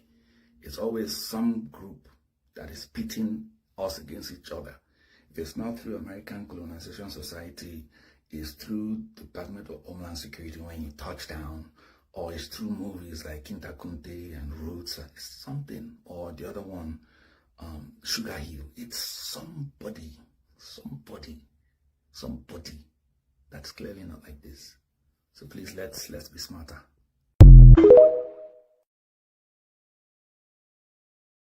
Black Americans love saying, oh, we helped you guys. You guys love asking for help. What did you help the diaspora community with? Like, what did you help Africans, Caribbeans, whoever, like, can you actually name something that you helped these community with? And it's not even like I'm necessarily hating. I just wanted to remind y'all this is what our ancestors died for. We have contributed to other black people from different countries, no matter if you're from Africa or the Caribbeans, and I'm not even talking about the Civil War, just that. So I'm going to answer it. Outside of our ancestors dying so y'all could come here, as if that wasn't enough, we share strategies for resistance and social justice. Inspired by the U.S. Civil Rights Movement, African independence movements, and the Black Power movement in the Caribbean, for example, drew inspiration and solidarity from strategies and the success of the Civil Rights Movement in the U.S. The two struggles, one in Africa and the other in the United States, mirrored each other. HBCUs have played a significant role in empowering and supporting the broader Black diaspora, both within and beyond the United States. Here is how they've contributed. Fostering educational opportunities for international Black students. HBCUs have a history of welcoming and educating international Black students, including those from Africa and the Caribbean, who face barriers to higher education elsewhere. This allowed individuals like Kwame, I don't know his last name, the first leader of the independent Ghana, to receive their education and develop the leadership skills needed to contribute to their home countries. Building connections and partnerships. HBCUs have historically collaborated with institutions and organizations on the African continent to facilitate educational exchanges, provide technical assistance, and support business development programs. These partnerships promote flow of student migrants, providing support and resources. Black communities have a long history of organizing mutual aid groups and networks to support those facing challenges and discrimination, a practice that has extended to support Black immigrants and other diasporic groups facing similar obstacles. Financial and technical assistance. Diaspora groups often coordinate activities, leverage skills, networks, and resources to support communities in their countries of origin or those displaced to other regions, according to Shabaka. Cultural and intellectual exchange. Cultural preservation and innovation. The vibrant and dynamic cultures created by people of African descent have enriched the cultures of their adopted countries through music, art, food, and religions. They saying we adopted y'all. Academic exchanges and activities networks. Historically, Black institutions and activists in the U.S. engaged with Black immigrants and students from other countries, contributing to the development of well-educated and radical Black leaders who went on to lead liberation and independence movements in their home nations. Media and cultural influence. Black media and cultural movements such as the Black press and hip-hop culture have served as platforms for sharing information, fostering connection and solidarity, and influencing broader Black diaspora populations. So they saying we fostering. That this is enough. What else do y'all want us to do?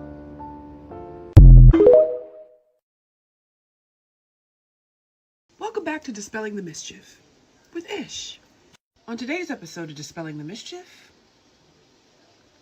sometimes when Black Americans talk to me, they sound like how white people talk to other white people when they aren't the right type of white.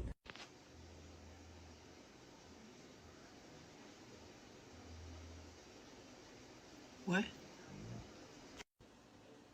There's a right type of white? Huh? let me leave that alone. Let me just leave that alone, child. Excuse me? Y'all know this lady? Huh? You must not be from here. You know, like they can recognize when someone is like Polish or something, they're not from Western Europe. That kind of differentiation. And that's a problem because... why? I was interviewing a participant and he was like a elderly Black American man. And he looked at me and was like, "What are you? You don't look like a typical Black." Well, he was right. Because you're not Black. You're Nigerian. And it shows. But also, he definitely didn't sound like that. But also, your diction, inflection, lets us know that you ain't us. Hello? They not like us. They not like us. They not like us. They not like us. They not like us. They not like us. Are you Nigerian? And I was like, yes, I am Nigerian. And do you know why and how he knew that? Well, let me tell you. They not like us. They not like us. They not like us. They not like us. They not like us. They not like us.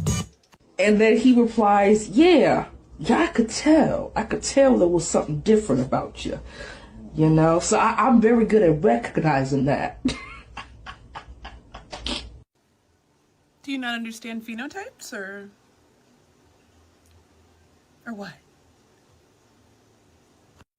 Or have you never heard of ethnolinguistics? Huh? I just had to laugh, because what do I say to that? It's not like I have an accent or nothing. Everyone has an accent. You see how that works? And do you know what yours tells us? They not like us. They not like us. They not like us. They not like us. They not like us. They not like us. I did tell him my name was Benedicta, but that is such an ambiguous name. No, the fuck it's not. I don't know not one Benedicta. Not one. Not a nan, none. Not one. Girl, you better stop playing with us. Sure. Because sometimes the Latinos claim me. They think I'm one of them. Excuse the fuck out of me? So you a Latino now, huh? Is that what it is? Let me just leave that alone, child. Let me just leave it alone. So I really don't know what about me says Nigerian.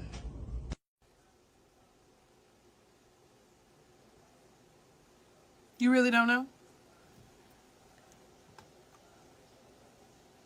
Really? You don't know? Girl, bye.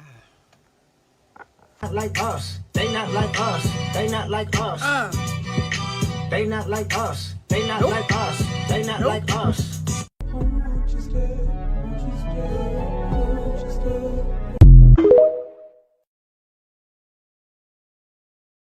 It's funny how a lot of people come on my post and talk mad shit. They do, right? Because we all got mouth, so we can all talk shit, right? So you'll come on my post, you'll talk mad shit on my post, pointless shit on my post. Always got something to say about how great you guys are and how nasty and disgusting, evil, and whitewashed and brainwashed Africans are, right?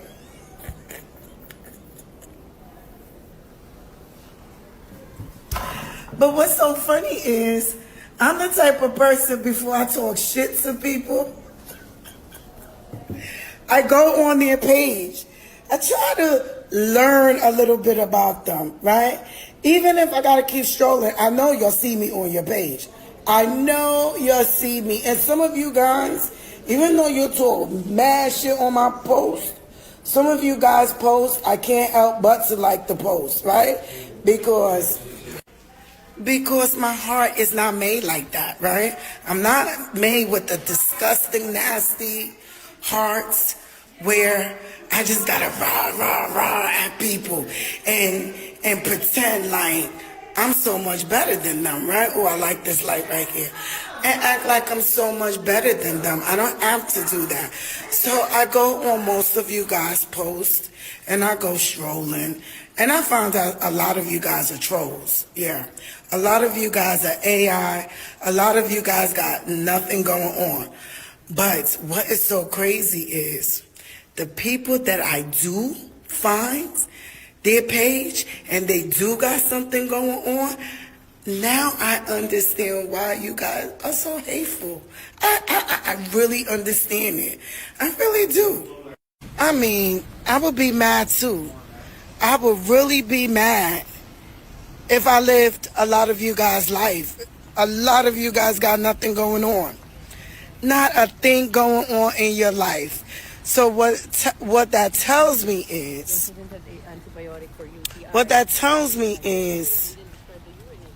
you'll just sit on the internet all day long and pick on people. And then you'll like to put yourself in groups, right? Because like, FBA's always got to be in a group, right? They always got to pretend like they own shit. This is my block. This is my city. This is my gang. West side, south side. Like, it's not funny because somebody calls me a stalker. Sure did. Say you ain't nothing but a stalker. You goddamn right I'm nothing but a stalker. Because before I talk shit to you guys, I'm going to go underneath your post and see what kind of life you live in. See See what's going on in your neck of the woods. See all your riches. See all your billions of cars and shit. Now I see why you sit on the internet and talk shit. At least y'all know if I'm talking crap on this here internet, I'm always at work. I'm always at work. I'm always here. If I'm not at work, I'm laying down in my house, laying down in my bed. And if I'm not there, I'm doing shit with friends, families, and going away. Right? I'm always doing shit. And I'm always at work. The best place to be. I love being at work. I love being at work. Now that I know I don't have to support nobody no more, I love it here. I could take my money, I do my susu, take my little partner susu money, take that, do what I want to do with it, see what ventures I'm going to put it into and stuff. But yeah, and you will see me some more on your posts.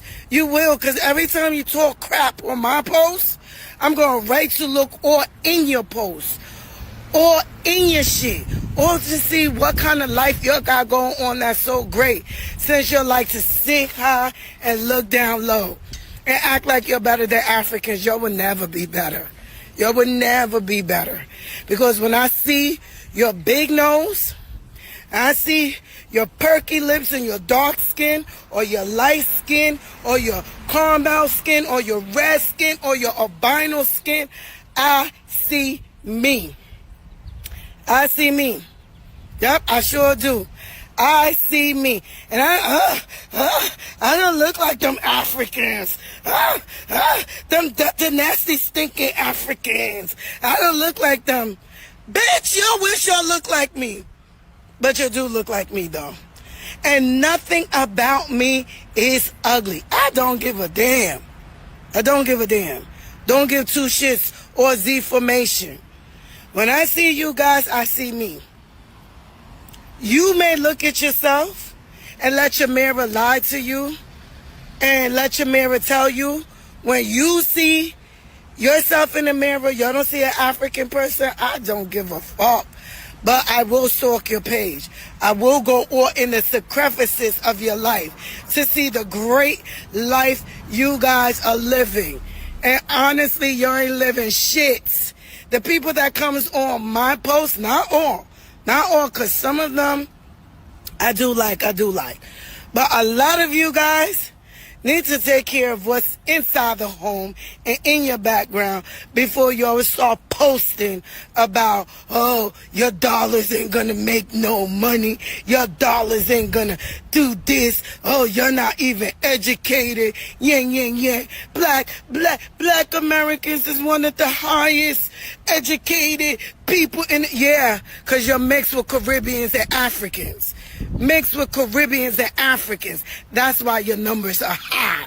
Your numbers is high because you're mixed with us. Yes, when that black girl go down the aisle talking about dun, you don't know what she mixed with. Yup, you don't know what she's mixed with. You don't know if her poopa is from Liberia and her mother is from America, or her father is from Jamaica and her mother is from Trinidad. You don't know shit because they don't put all of that. They just put black people. And whether you like it or not, until the government change it, you guys will always be African American. This FBA group is a cult. And I just left a cult. And it took me some time to realize that I just left a cult. And we're back with another FBA fact check. How do you leave something that doesn't exist? Keep on telling you FBA, aka the American Freedmen, is a bloodline, not a cult. There's no organization dues. There's no leaders. There's no meetings, because it's a bloodline. You're either born FBA or you're not. And just to do my due diligence, oh, that's you, right? Afro-French Caribbean girl? Yeah, seems like you're not there, right? And these are the people who we call tethers. People who are deliberately trying to undermine us for absolutely no reason, because they don't like the fact that we're delineating in order to get what's owed to us. And it's crazy how this woman tried to say that we be out here using white supremacist talking points when we do the exact opposite. But when these people get here, that's exactly what they do. Try to jump on the coattails of white supremacy. Oh, we just work harder. Y'all just mad because we're more desirable. My family came to America with $2 in their pockets, knowing that that's a lie. Foundational Black Americans, aka the American Freedmen, has been the only people on this continent and around the world that actively fight white supremacy. Go right up to the face of them, slap them in the face, and all of that stuff. So miss me with this whole they're a white supremacist cult, because we are delineating from people like this. Why should we want to be united with people like this? These people are movement disruptors, and they should be treated as such. Now, I don't know if she ain't take her medication or what, but for her to create this whole elaborate story about FBAs being a cult and we're attacking her online, FBAs are everywhere, whether you know it or not, because like I said, there's 45 to 47 million of us, and the rest are Black immigrants and tethers. What's so hard to understand about that? And if you go anywhere cosplaying this while disrespecting this, yeah, people are going to jump down your throat, no matter where you are. So, to recap, Foundational Black Americans, aka the American Freedmen, are not a cult. It's a bloodline. Either you're born FBA or you're not.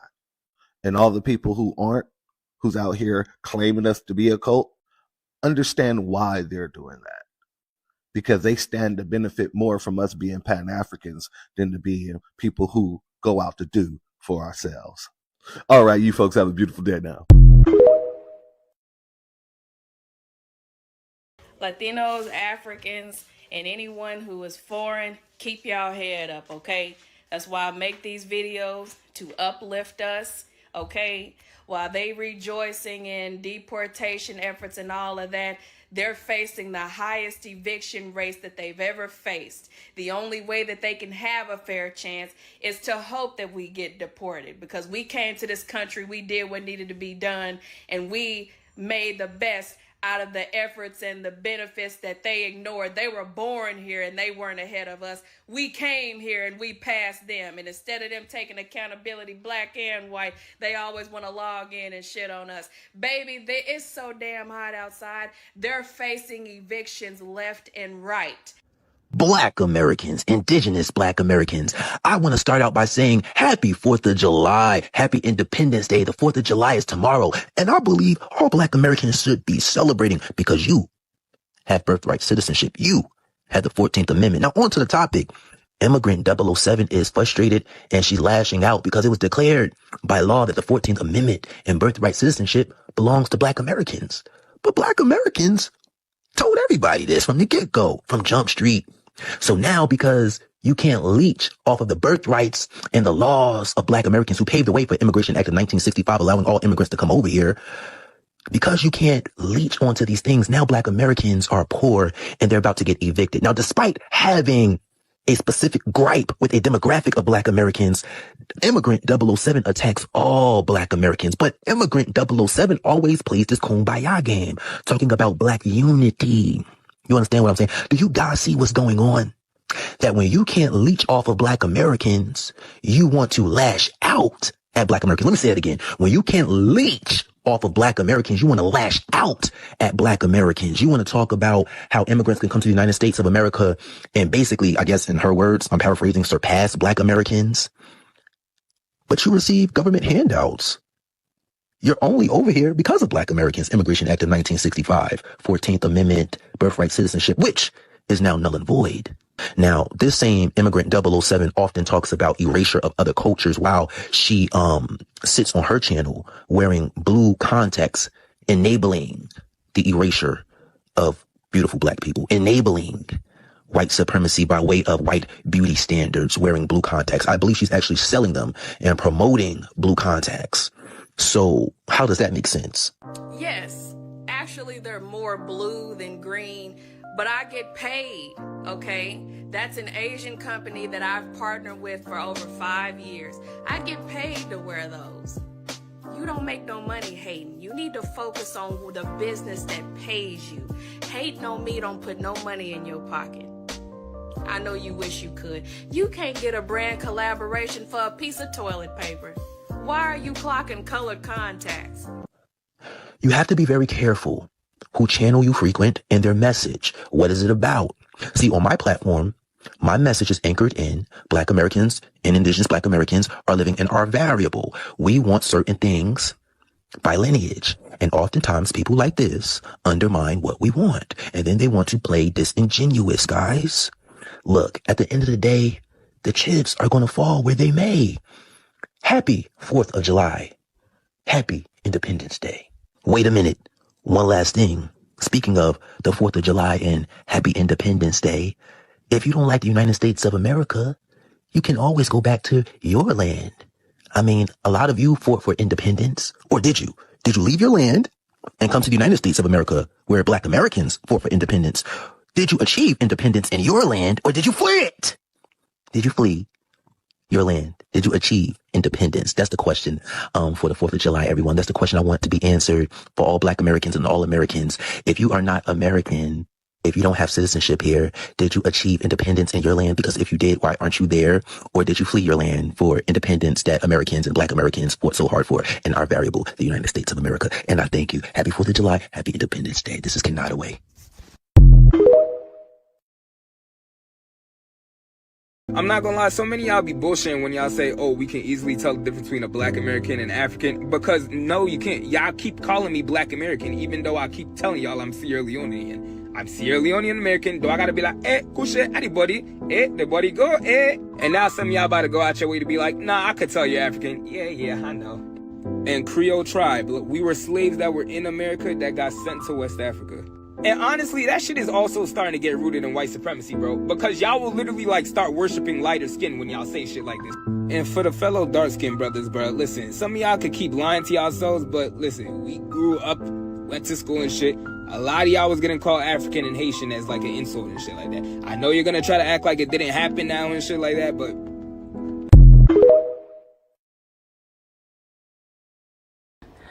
However, I hear a question going around.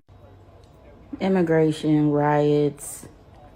I'm not even really going to touch on that right now. However, I hear a question going around, or I should say a statement stating Black Americans are next. Foundational Black Americans are next. And that is just not entirely true. And no one seems to be talking about this particular aspect. And I haven't, put it like that, I haven't come across anyone talking about this. Foundational Black Americans are needed in America.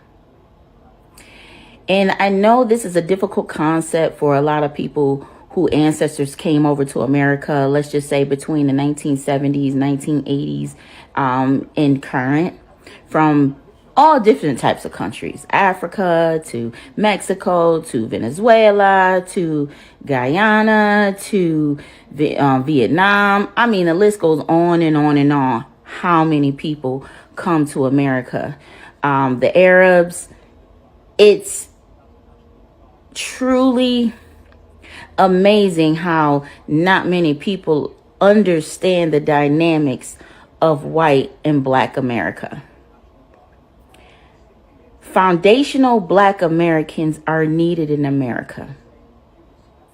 White Americans are needed in America. And just hear me out. Just hear me out. Foundational Black Americans and foundational white Americans, I should say, have been going at this war side by side for hundreds of years and have learned or have, and I can't even say learn, I'm gonna say have adapted to living with each other side by side. There are things that foundational white Americans need from foundational black Americans. This is why the country functions the way it does.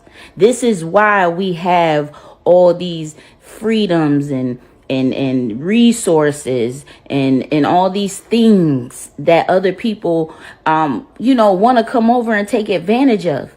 Those things happen between the relationship, as toxic as it may be, or as toxic as it is, between foundational white Americans and foundational black Americans.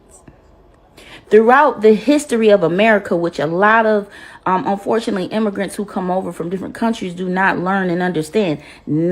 I could say some do, but not all. And this is why I see a lot of "you're next, black Americans, you're next, you're next." We're not going to be next. And that just proves that y'all really don't understand the dynamics of this country. And even I hear some of my own people saying, "Oh, it's going to affect us." If it's been affecting us for hundreds of years. Think about it. We foundational black Americans and foundational white Americans been coexisting since forever in this country, before anybody else came over here, before anybody else started a foundation over here. They need us. They need foundation black Americans. As much as they don't want to admit, most of the ideals, most of the concepts, most of the rules, most of everything that has been thought of is there's a black American somewhere, foundational black American somewhere, who has developed it, created it, designed it, and put it together. And what do our foundational white Americans do? They steal it. So this cycle of creation, establishing, and then being stolen, this has been the cycle of America. Do people not understand that's how America is? All these freedoms, all these things didn't just poof out of thin air. These things were created. These things were implemented. These things were established. These things was put in place. They didn't just happen. A lot of blood, sweat, and tears went to a lot of these freedoms. So I think we're missing the point here. You're missing the point. You moved into black neighborhoods when you came over here. That was one thing. It's like a game of chess. And I'm going to just say it. My foundational white Americans, they're really good at this game called chess. Very, very, very, very strategic. When you came over to America, where were you able to set up businesses? Where were you able to buy property? Think about that. It's one huge chess game. And right now, this administration done said checkmate. And y'all still don't get it, and y'all still don't see it. See, that white supremacy brain distortion that has happened to a lot of these nationalities who worship white supremacy, that has blinded you to the game, and it has allowed you to lose. See, if you played the game correctly, you would understand where you were the pawn. Just think about it. Why weren't you able? Right now, why aren't you able to move in certain neighborhoods? And then have you noticed when you do move in certain neighborhoods that are considered suburban, let's just say suburban, that are predominantly white spaces, you don't notice that the white spaces start to move out? Y'all can't be this naive. See, when you came over to America, you came over into an already war zone. It seemed peaceful. But see, the war over here is silent. It's a silent war. It's a chess game. being played. And as many of you don't think you playing the game, you are playing it. You are part of it. If you like it or not, you have always been part of it. Y'all never heard of the word gentrification? Who neighborhoods were they coming to get? The neighborhoods you moved into were foundational Black American neighborhoods. Or they were neighborhoods that foundational Black Americans was forced to move to. They coming for their land. They're coming for the land that they've been stealing from foundational Black Americans, indigenous Americans. Do y'all not understand this? You are just a pawn. You are just a pawn piece. And unfortunately, it is human bodies. That's the unfortunate part. It's human bodies that are being used. But they played you guys. And I hate to say that. I hate to say it. And I used to sit and talk to a lot of people from different nationalities just to kind of see if they understood. And I'd be like, do you really understand America? And they puff their chests out. Yeah, in America, I came over here with my bootstraps. I had nothing and I made something. That's the only thing you talk about. But do you really, really, really, truly understand the depths of America? Do you really understand that? And see, and because you guys didn't take the time out to really learn that, this is where we are. It was bound to happen if it was the POTUS we have today or the POTUS we have tomorrow. It was bound to happen. You guys stepped foot in a silent war. Unfortunately, that may never end. I'm surprised no one is talking about this. This is for educational purposes only. All right, immigrants, let's come to the front because I want us to have a conversation. A couple of weeks ago, Kai Cenat made a comment about how supposedly African Americans don't have any culture. And I think it's time we talk. I'm an immigrant myself. I was born in the Caribbean and raised in Europe. And I've been here in the United States, living in the United States since I was about 13 years old. But when I was a little girl, I would come and spend either part of the summer or the entire summer here with different family. And I began noticing like little comments here and there early on, but I think when I was 12 years old is when I finally began realizing that there's something really messed up on how a lot of immigrants talk about African Americans. So my dad was very, very successful for a very specific chunk of time. And he lost it all eventually, like by the time I was like 16. But when I was growing up, he was definitely amassing more and more success and money. And so we moved, and by we I mean him, his wife, my step and half siblings, and then myself when I would come visit. We were living in a decent house that was a bit small in a neighborhood that wasn't, I wouldn't say it was the hood, but it was definitely a bit run down, lots of potholes, unkempt front yards type of deal, just, you know, smaller houses, etc., etc. And when I turned 12, when I was 12, we moved to a nicer neighborhood. This neighborhood had much bigger houses. It had very nice, like very nicely kept lawns. The streets were very beautifully kept. Everything was super, super nice in this new neighborhood. And it was clear that we were like moving on up, right?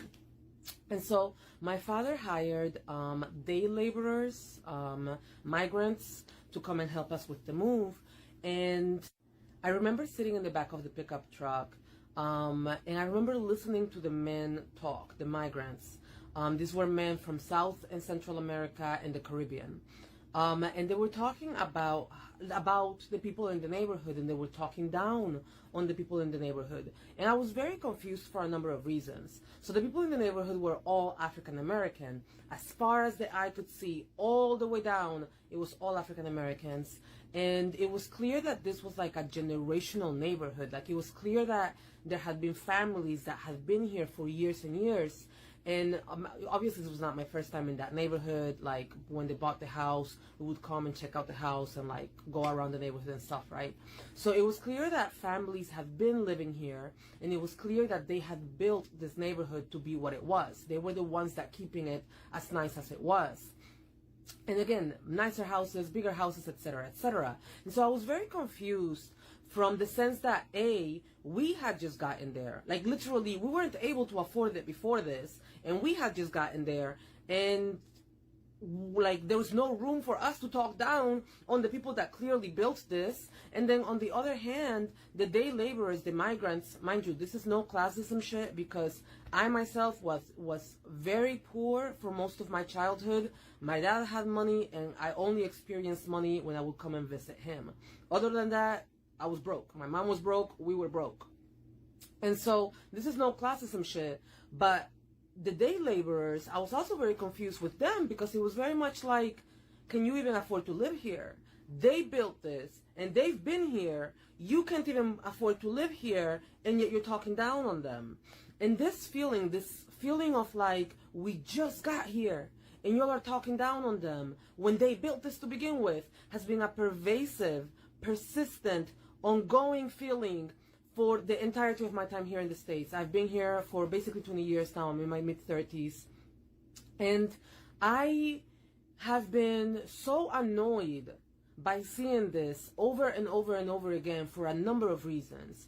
First of all, because you wouldn't be able to be here in this country, period, if it wasn't for African Americans. Not only because they built this country on free labor, literally built this country on free labor, but also because through the 1910s and the 1920s, the United States was passing act after act after act that was forbidding us, migrants of color, to come into the country. The acts that they were passing was forbidding Mexicans, was forbidding Chinese folk, it was forbidding any migrant of color to come into this country.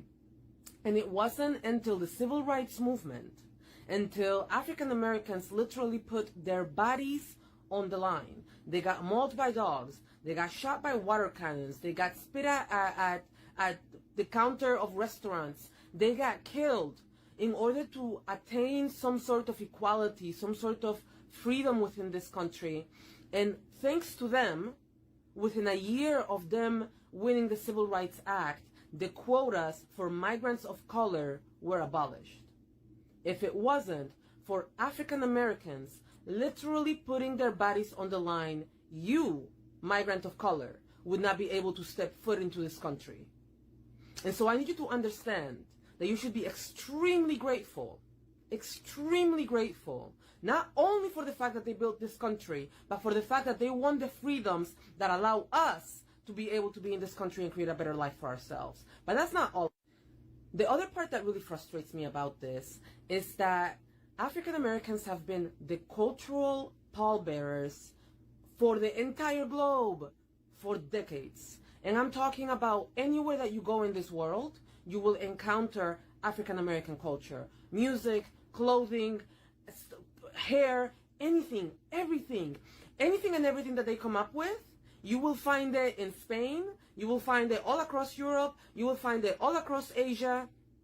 And what I find to be extremely frustrating, in line with the comment that Kaisanat made, is that y'all will take their culture, enjoy their culture, turn around, and then not give credit where credit is due, and then look down and talk down on African Americans. And to me, that makes absolutely no sense.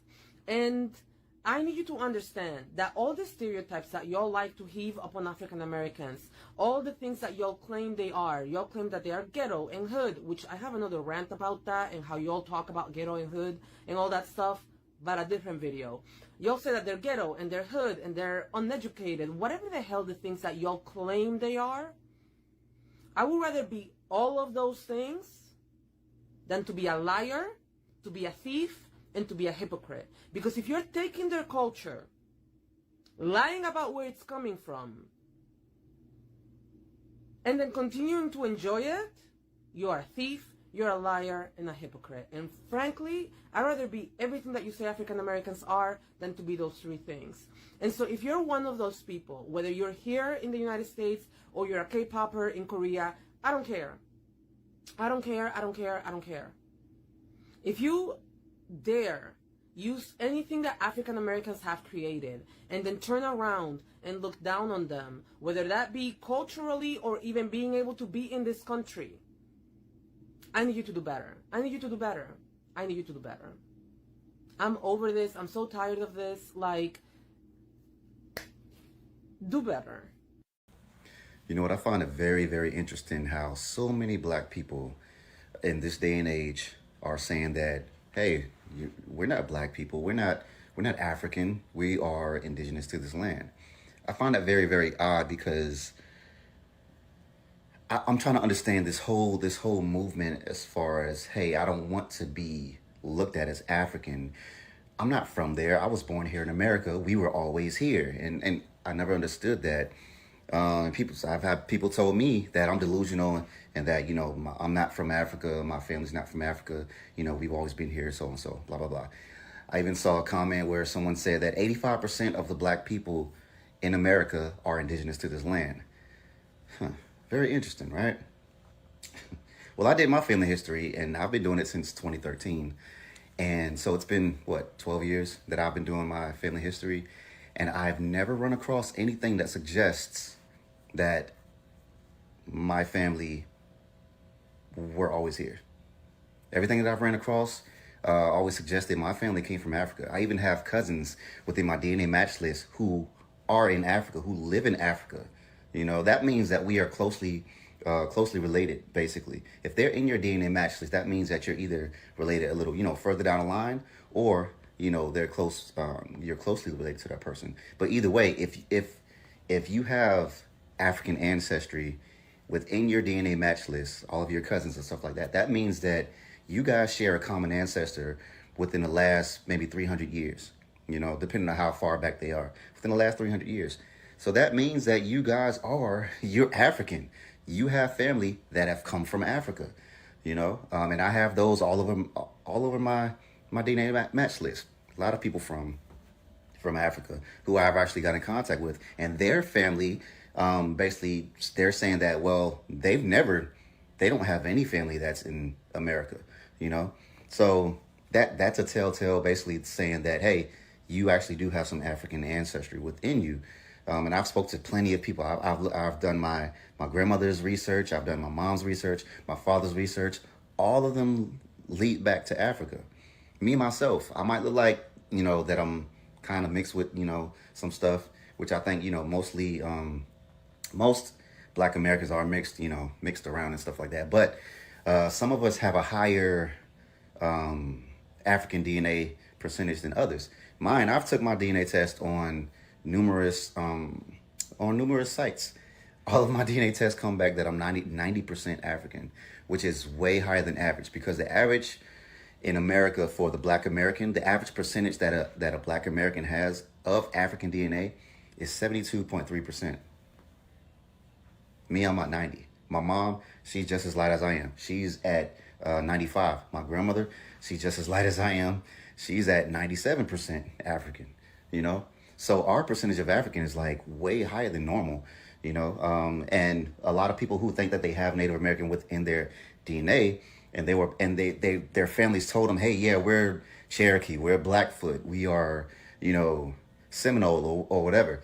A lot of people who actually say that, well, my grandparents told me this, my great grandmother told me that, blah, blah. Everyone has that in their family, because it was the same thing in my family, you know, that they told us, like, yeah, we're, you know, we have Native American in our family. Why? I'm thinking it's because, you know, some people might have had the long, wavy hair. Well, Africans can have that too, you know. You know, stories passed down or whatever. But also what people don't understand is that when you have these records, okay, you have these records, you even have the Dawes rolls and everything. You have a lot of people out there who actually put their name on those records so they can receive free benefits. The Dawes rolls are basically the list back, you know, way back when, saying that, hey, you know, I'm Native American, and, you know, they put their information. It was a lot of white people that put themselves up there.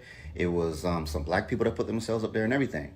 There were also people back in those days who, all the, you know, the slaves who actually ran away, and they found settlement within the Native American population. You know, And they eventually became the citizens of that, that nation, And some people will use that as saying that, well, I have pictures of, my grandparents or my great-great-grandparents in Native American garbs. That's proof that we're Native American. No, just like I said before, a lot of them either married into that population or they ran away and they sought refuge in those populations, and and that's just how it was. And eventually they said that they were Native American. A lot of people claimed to be Native American. Why? They didn't want to be identified with the black population, because to be identified with the black population was not a good thing back in those days. So a lot of people got their stories from that, and it's been handed down that, hey, yeah, we're Native American, blah, blah, blah. When the actual truth is that you're not Native American, but you just have those stories that's saying that, hey, we are, although it's just that, some of that stuff just, happened back then or whatever. But yeah, a lot of people, black people, we are not, mostly all of us, most of us have not been here before the transatlantic slave trade. Some people have. And even with those people, they're also African as well, because, they sailed over here before that. So we got to stop this we are indigenous people and we've always been here type of stuff. And if people want to bring up some past history on that, I know there was an explorer back in the 1500s, and he came here and he wrote down what he saw. And some people misinterpret what he says, because he says that he's seen some people with dark skin. But the thing is that he said, I see the people with dark skin not like the Ethiopians, which were the Africans. He was like, they're not like the Ethiopians, but they just have dark skin. People will interpret that as saying, hey, see, he's saying that there's already black people here. No, he just said that they had dark skin, but they were unlike the Ethiopians. Okay? So, or the Africans. But yeah, we really gotta wake up and actually do our research and study this stuff, and not think that every single name that we might see on the Indian list, oh, that's my family member, because it's not. A lot of people had a lot of common names back then. Okay? A lot of common names.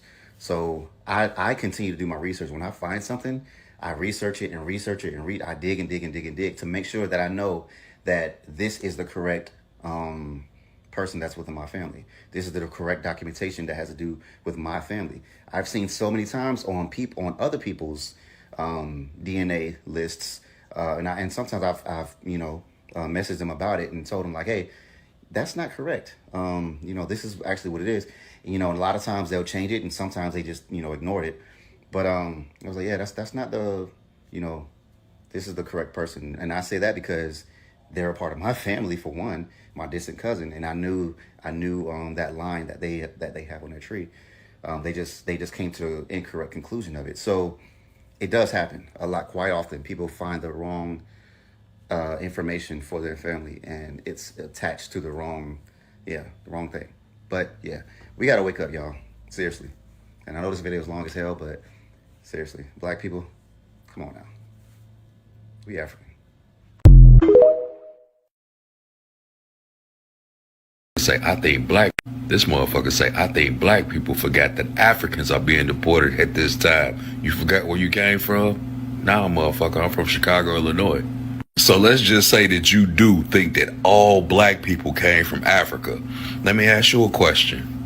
Where the fuck did you come from? Do you even know? Can you answer where the fuck you originated from? I see your name is Alberto. Alberto, you shouldn't be worried about me. Alberto, I'm the last motherfucker you should be worried about right now. Alberto, I ain't the person rounding you and your people up. All this misguided anger and shit. You mad because I said we not fucking with y'all on this one? Alberto, we not. We not fucking with y'all on this one, and you can't guilt a motherfucker into fucking with y'all on this one. Y'all really feeling what it feels like to be a minority in the United States of America. Congratulations. If you are Hispanic with a name like Alberto. Alberto, you should be mad at your people. They voted for this shit in record numbers. You should be mad at the motherfuckers that was making songs about the shit. Senor Trump, Senor Trump. We ain't did shit to y'all. We just said we ain't coming. You mad at the wrong motherfuckers, Alberto. Alberto, I got a bunch of other shit to be worried about right now. Being deported ain't one of them, Alberto. It is not xenophobic for black Americans to say that we want to gatekeep our culture. I'm gonna catch a little bit of heat for this, but what fucking culture are you talking about right now? You do realize that everything that Black Americans have as culture is basically influenced by Black people all over the world, right? So you want to supposedly gatekeep Black American culture, but as soon as the police gets a hold of you or white companies treat you like fucking shit, all of a sudden it's all Black Lives Matter, right? All of a sudden it's we're crying on the support of everyone Black from every nation to support us, right? Sir, I beg of you to please go educate yourself. Black people tend to be a massive influence on each other no matter where we are in the world. The birth of hip-hop was given to you by a Jamaican. DJ Kool Herc, a Jamaican. Shirley Chisholm, the first Black woman to be elected in the United States Congress, Barbados. Maya Angelou, part Trini. Stokely Carmichael, massive activist, also Trini. Sidney Poitier, Harry Belafonte, also Caribbean descents. Tim Duncan, Marcus Garvey, hell, I believe even Malcolm's ex-mother was from the Caribbean. So I'm not exactly sure on what it is that you want to keep separate. Over some fucking jambalaya and jollof. Also, need I remind you that New Orleans, where Essence Fest is actually being kept, their amazing food that they have down there is heavily influenced by African culture. Black African slaves can actually be traced back to New Orleans to the 1700s. I believe from like 1719, I think. Oh, you thought those recipes that you guys have down there just popped up in history in the middle of fucking nowhere? You think there was no African influence in jambalaya? Jambalaya and jollof, both fucking rice. Both rice cooked down slow with sometimes with meat in it. I can tell you're not the sharpest tool in the shed, so I'm going to say this slowly. There is no African American culture without Africans or Caribbeans. We all take from each other in Black culture. Black Americans, all Black people. This woman right here, this immigrant Caribbean lady, she is an enemy of Black Americans. She is a foe.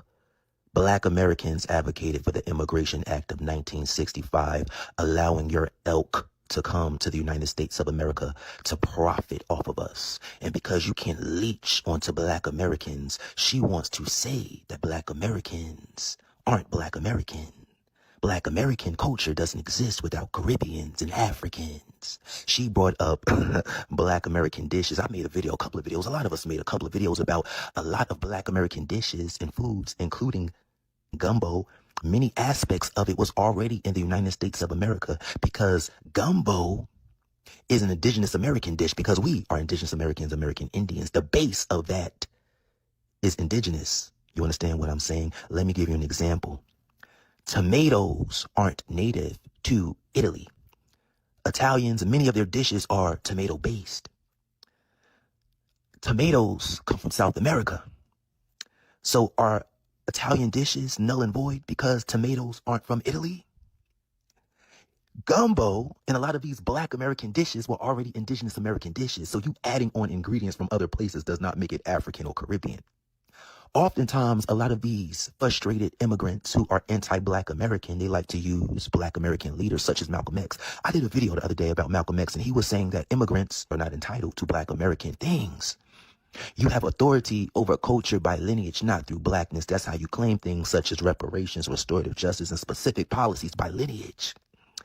Now Caribbeans such as herself want to cosplay as Black American, but when they can't cosplay anymore, when that 14th Amendment birthright citizenship is stripped away, they want to call you immigrants now. Remember the video I posted the other day of that immigrant lady calling Black Americans immigrants because Black Americans won't advocate for immigrants. First, it started off as Black Americans, we're not, advocating for POC because POC, they're very disrespectful. Then it became, well, why aren't you guys advocating for Black immigrants? Because of leeches like this. This is the reason.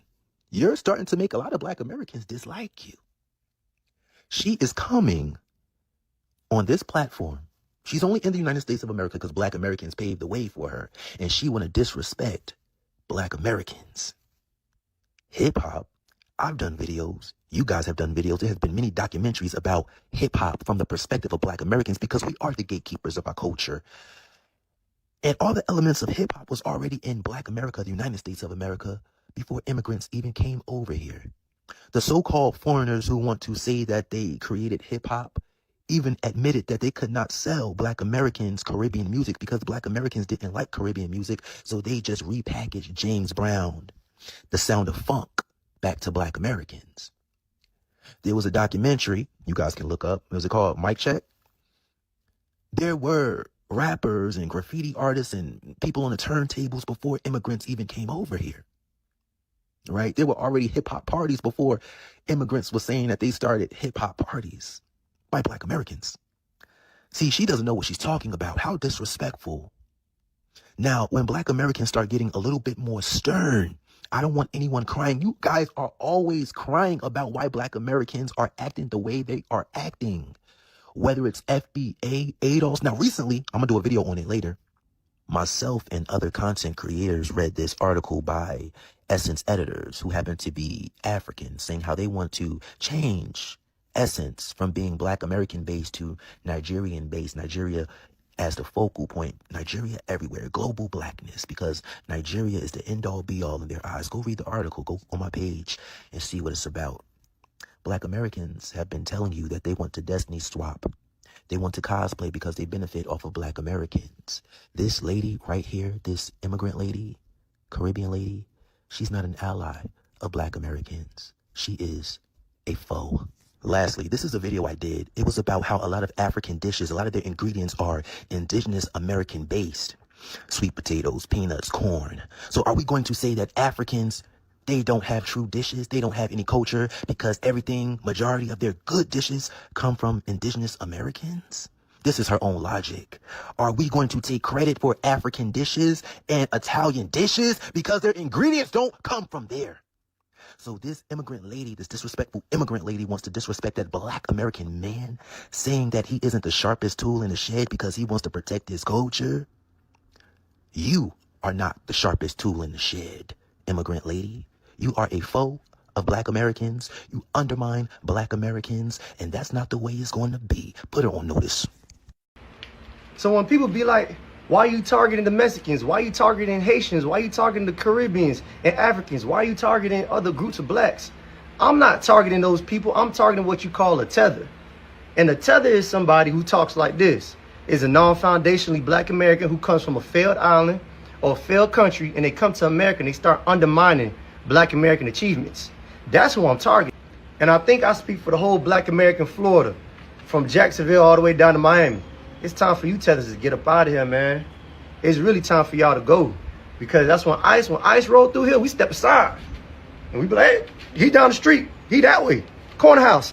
And if you love your island so much, because a lot of y'all got the island in your bio, the flag in your bio, just go back home.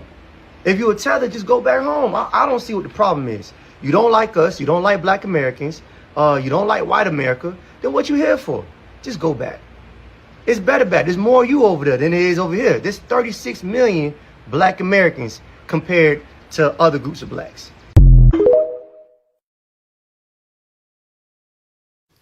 Black Americans, have y'all noticed something? How we getting attacked by all these immigrant groups here in America? We getting attacked by the Mexicans. We getting attacked by the Africans. We getting attacked by the Caribbeans.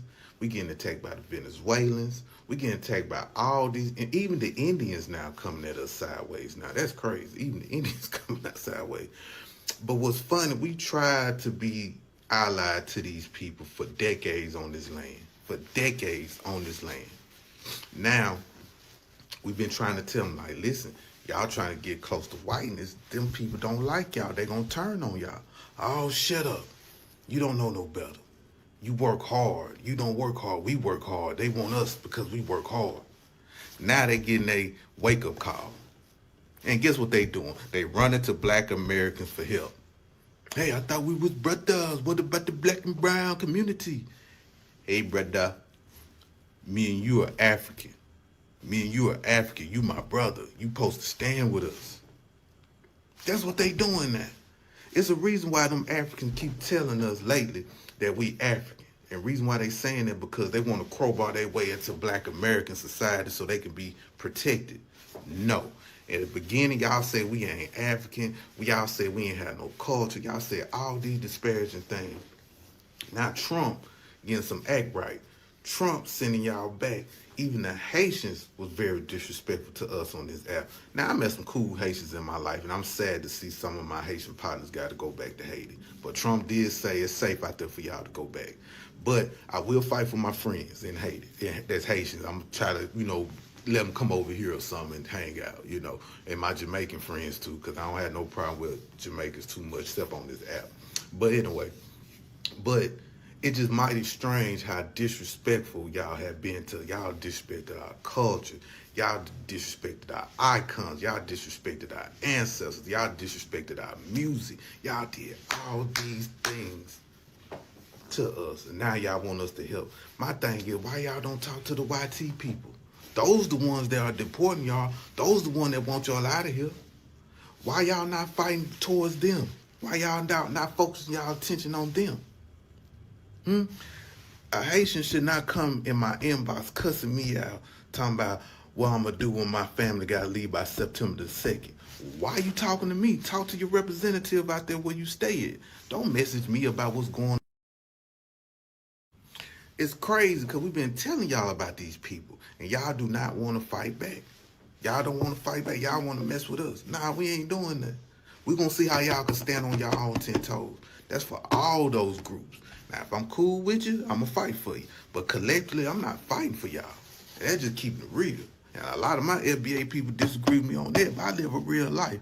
I have Hispanic friends. I have African friends. I'm cool with Haitian friends. I'm cool with all these people. But yeah, but anyway, y'all fight for yourself and hold y'all own nuts. Hey, FBA, come on to the front. You niggas got a PR problem. You niggas got a PR problem, and it's spinning out of control. Y'all losing focus on what y'all really came to do. I can't tell you the main points, but talking to friends of mine, reparation is a big part of that. And the focus is on this so-called diaspora war. I don't give a damn if he say, she say, whatever the case may be. You niggas need to be focused. But y'all get on here with the wrong mindset. And that's just my opinion.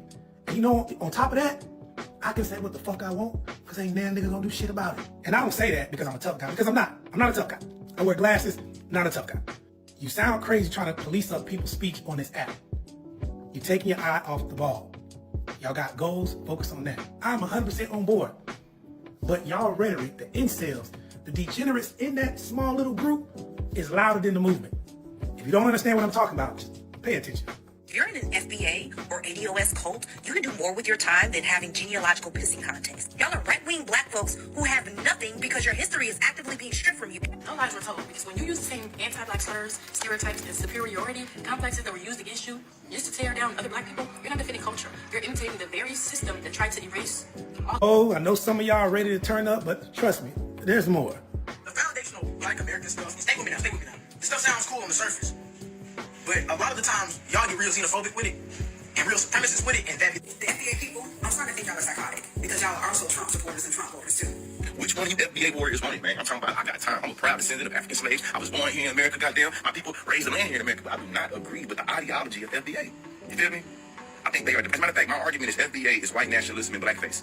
FBA, on the other hand, has turned into a gatekeeping movement that sounds more like a copy of white nationalism, full of fear, division, and quote-unquote us versus them energy. Talking about. So we got Native American Negroes, we got Freemen, we got ADOS, we got FBA, and ain't none of them built a single institution for black people. Listen to any black person supporting the deportation of Haitians is a fucking goon. There's no ifs, ands, or buts about it. And before you get to type in your bullshit-ass FBA logic in the comments and your diaspora war bullshit, save it. You will be blocked. Nobody's entertaining your regressive-ass ideologies anymore. Your identity is wrapped into who your ancestors used to be, but not who you are. What do you have? What do you own? Please point me to the nearest FBA or ADOS hospital. Please point me to the nearest ADOS or FBA chain of grocery store. You feel me? And my link argument to be able to make that is they pick up on shit like the Great Replacement theory that was manufactured by white supremacists saying the illegals is coming to replace us.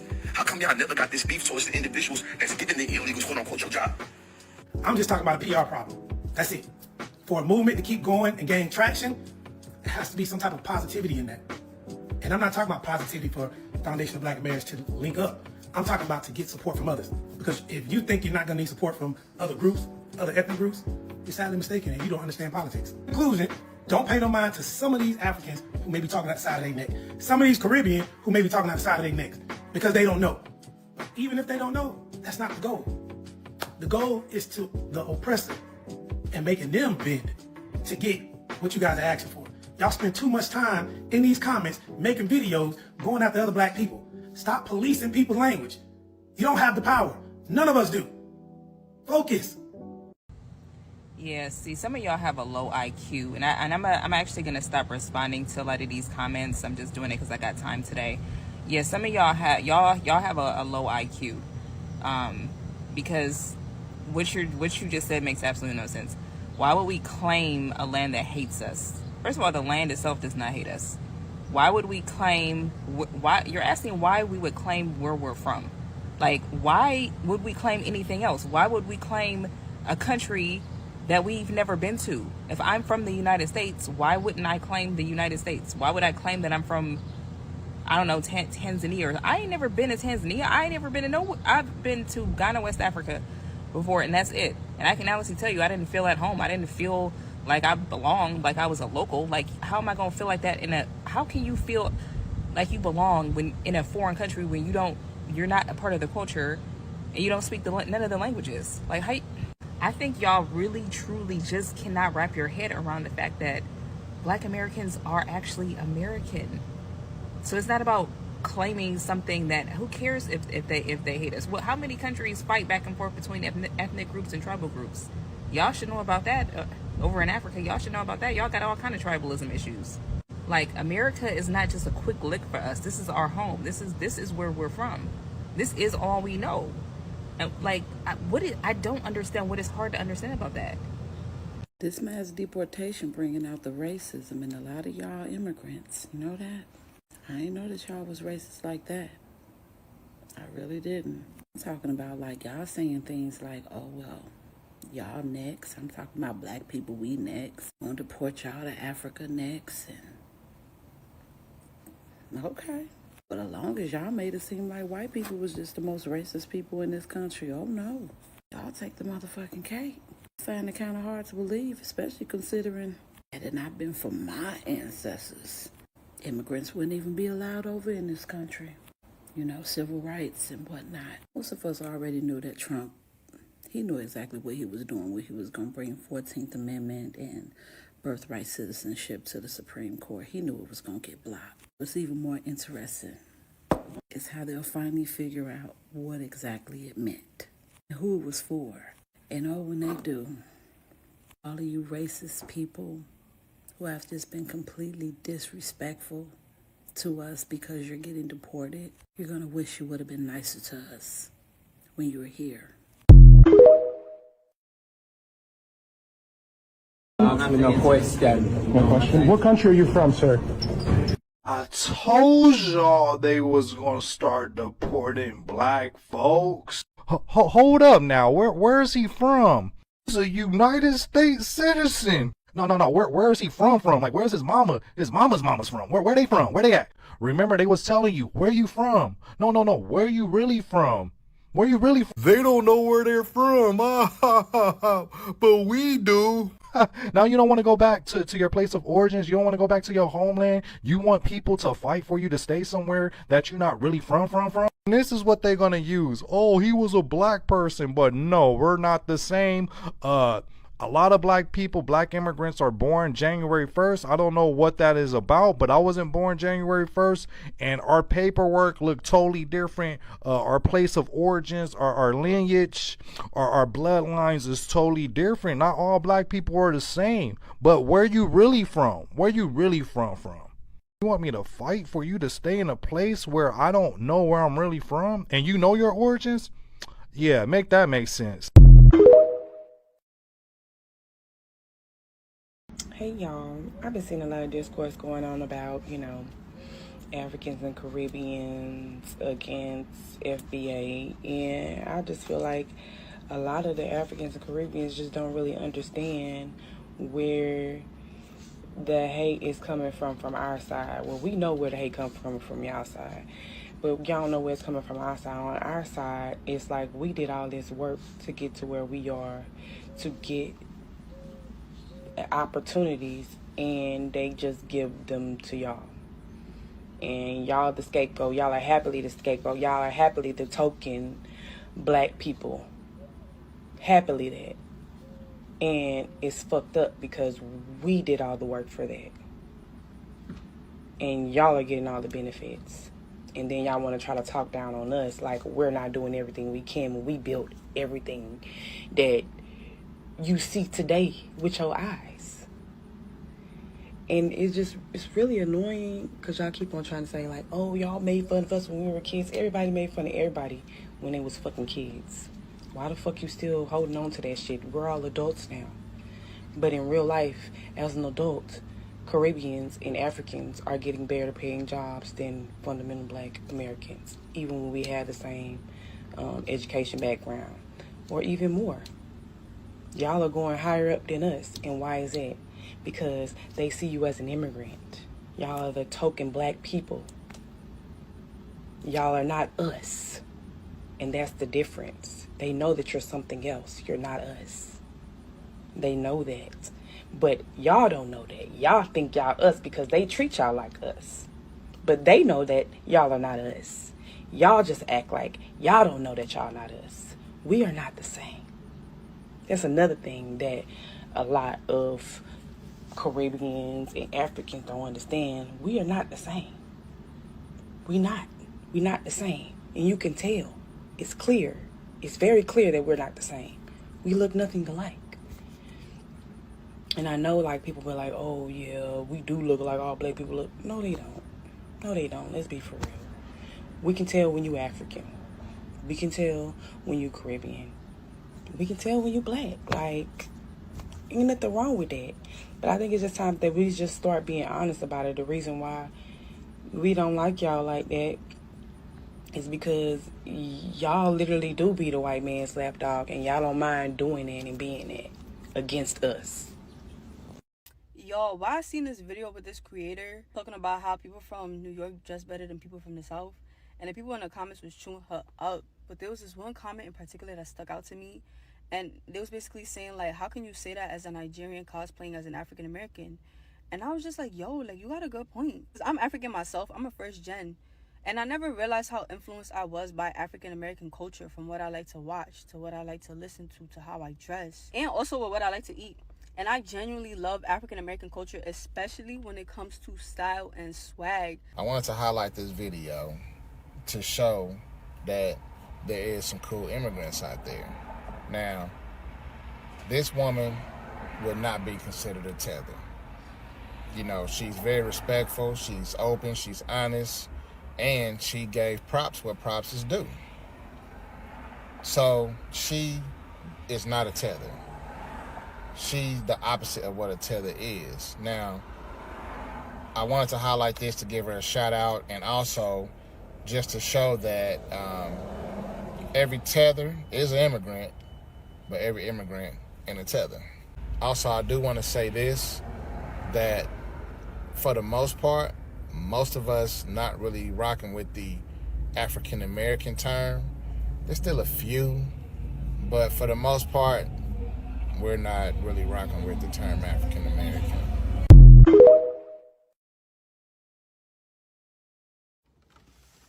Hey y'all, this is George Cook at African American Reports. I've been wanting to make this video for a long time, and I just couldn't figure out how to say it, but now I think I got it. And what I wanted to say is black is black. I don't care if you're African American, you come from the Caribbean, you come from Africa, you come from the Dominican Republic, you come from parts of South America. We're all black, y'all. I don't care if you speak French, English, Spanish, and African dialect. We're all black, y'all. I don't care if your boat made a left or if your boat made a right. We're all black, y'all. And when we fight against each other, we do nothing but hurt ourselves. All we're doing is helping white supremacy. That's what white supremacists want. They want us fighting against each other and never uniting. If we ever unite, can you imagine the economic and political power we would have? That's what Marcus Garvey wanted. But now y'all want to do this dumb FBA, ADOS shit. I'm Nigerian, I'm Caribbean, I'm better than African American. Stop the shit, y'all. We're one people, one diaspora, one love. Black is black. Hi, my name is Ken Nottaway. Nat Turner, one of the greatest freedom fighters of all time, is my 5th great-grandfather, so I don't have to look up to a Marcus Garvey, a leech, a agent of white supremacy, talking about back to Africa, trying to steal black Americans' birthright. Black Americans, American birthright. Do you understand? See, when black people start bringing up Marcus Garvey, they want to create a narrative automatically that all black people are the same, which he's doing, this guy in this video. In reality, they're saying we're the same because they view themselves and their identity through the gaze of white people, saying that all white people treat black people the same, all black people, so we're the same. In reality, in Africa, Africans sold Africans into slavery. Thus, they never viewed each other the same based on the way they look. Nowhere on earth were people the same, not in indigenous communities, not in white communities around the world. No one was the same. Everyone fought each other. So now when you say you're not the same and you delineate, they are trying to make you live up to some fake utopia that never existed. So these are the delusional people. Where did unity ever exist? Meanwhile, in reality, all black people, we don't eat the same foods. We don't dance the same dance. We don't have the same religions and morals. See, where you go, land to land, the different variables, politically, you're not alike. See, on the surface, a lot of immigrants can come to the United States of America and we can be alike. And by saying, hey, don't shoot me, don't stop and frisk, no racism, no prejudice. Yeah. But when Black Americans are fighting for indigenous birthrights, are fighting for reparations, fighting for restorative justice, fighting for specific policies for our lineage, a lot of immigrants are nowhere to be found because underneath, embedded in our roots, we are not the same politically. And politically, the people need to be on the same wavelength. We're not the same. Immigrants don't fight for us when it comes to specific tangibles. So then you'll have Black Americans like this who want to undermine us too for immigrants. Now, a lot of immigrants have been telling you Black Americans that by you protecting your culture, i.e. Juneteenth, i.e. Essence Fest, and, Black American History Month, all the things. They're saying that you're xenophobic. Well, you let them know that they are a foe. And any Black American who want to tell you that you protecting your culture, your lineage, your history, they are a foe too. Because like I stated, where is it in history stating that all Black people are the same? Black people weren't the same because Africans sold Africans into slavery. No indigenous American tribe is the same. They fought each other. White people fought each other. So we're going to stop the gaslighting. We're going to stop the manipulation tactics. We're going to stop people who want to undermine Black Americans. FBA, we staying out of this ICE raid war, whatever they got going on, right? I'm just asking you a question because I know you don't think you about to jump in Mexican and Spanish war, the ICE raid, when they don't even love, they hate us. Oh, they hate us. Especially in Los Angeles. But see, the tables have turned. And a lot of you Mexican and Spanish, and a lot of y'all want to say, how come the Blacks aren't help? Why would we help y'all? We didn't come here illegally. We've been here. We got a 400-year war we finishing up. Why would we want to jump in your war when you don't even like us? You hate us. You despise us. You're jealous of us. Then you got Fat Joe, his man's running his mouth. Oh, yeah, we was going to war with the Blacks. We was going to war with who, Joe? Because I'm in Jersey. Oh, all right. Fat Joe, who was your man's talking about? And who was going to war?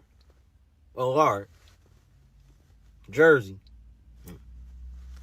I'm just saying, FBA, stay out of this. Because they should go get, who the Spanish and who the Blacks know. You should go get the racist Spanish gangs in Los Angeles. You know what else you should get? You should go get the racist Spanish gangs in the sheriff's department in Los Angeles. You should go get, since you wanted to join with the white supremacist gangs out there, you should go ask them, oh wait, they're the ones that want you out too. FBA, we got our own war to finish. Don't ask. We're not coming to save you. Black people, FBA, stand up. If you're African American, if you're Black American, whatever you want to be called, and you promote the FBA, hey, I'm Native American, I'm indigenous American, if you promote that rhetoric, right, you are quite literally of the devil. Like, I promise you, I believe if the devil was real, if he was right here in front of me right now, he would be telling me, oh my God, you're better than them. You're not like those Black people, even though we quite literally come from them. Like, my ancestors were slaves here, right? My people from Mississippi, right? Then they went to Ohio. My grandfather joined the military, and now we're here in Nashville. But like, I'm African American, you know what I'm saying? Like, born here, raised here, everything. But I know, like, quite literally, anthropology, empirical evidence, every single thing, every historian, everybody agrees. There's so much proof that my people came from West Africa, and they were there for tens of thousands of years, right? Like, my people built up this country. This country still hates me, right? I'm not finna ever go against my brothers and sisters in Africa to be on the white man's side. Like, people who promote FBA, Black conservatism, are quite literally perpetuating capitalist, white supremacist ideology, white supremacist rhetoric. right? That I'm better. That separatist, the sectarian belief system that comes with that FBA stuff is so weird. I promise you, it's the most counterproductive, the most reactionary stuff I've ever seen in my life. Like, I promise you, if the devil was real, he'd be right in front of me telling me to believe in what y'all believe in. It's so sad, man. Black people need to do better. You know, another thing I wanted to talk about while the white folks quarrel amongst themselves, this whole FBA versus non-FBA conversation. Again, 2025 is for the real niggas only. Listen, y'all know how they have that conversation about all the immigrants and the migrants and all of that. Nobody has more claim to this land. Y'all remember that song we used to sing? This land is your land. This land is my land. Okay. I want to be completely honest, especially for the ones that came over here, you know, them Africans, like them African immigrants. Y'all was the biggest slap in the face. Because y'all, if we thought if y'all was going to come over here, at least y'all could have gave us some backup. Like, because y'all didn't come over here any other time. Y'all came over here being real selfish, bro. Like, we really could have, like, had some, but y'all came over here like y'all was, and it's like, wow. Because what y'all fail to understand is when something happen and you driving late at night and them lights go out, y'all don't know nothing about sundown towns. Y'all just out here trying to make y'all money. They don't see an African immigrant. They see a nigga in that car. Your struggle has always been our struggle by default. I understand, and this is what I want us to understand here. For us, it's always been about race, right? But in the rest of the parts of the world, it's classism. We care a whole lot about this. This has been our main struggle. But for the rest of the world, and this is what white America is getting a wake-up call about. Because they made it about race. Because for us, they was always our competition. Y'all don't listen or watch none of my videos. But I had a conversation about a couple months ago where the white supremacist had this very conversation. Because I want to hear everybody's perspective. I want to know why you feel the way that you feel. And he talked to me about their competition. But what he failed to understand and recognize was us. We've been here, constantly being ignored. It's like, hello. The same competition you have has also become my competition as well. While I'm still competing.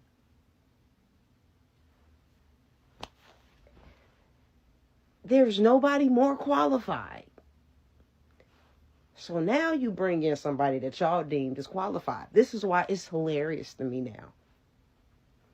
And now they're implementing their other views outside of the world. Because you kept us distracted so long focusing on race that now y'all about to deal with the classism. And now white folks are starting to realize, oh my God, these are my troubles. These are my problems. And we've been like, look, we tried to tell you. So now we need to focus on us.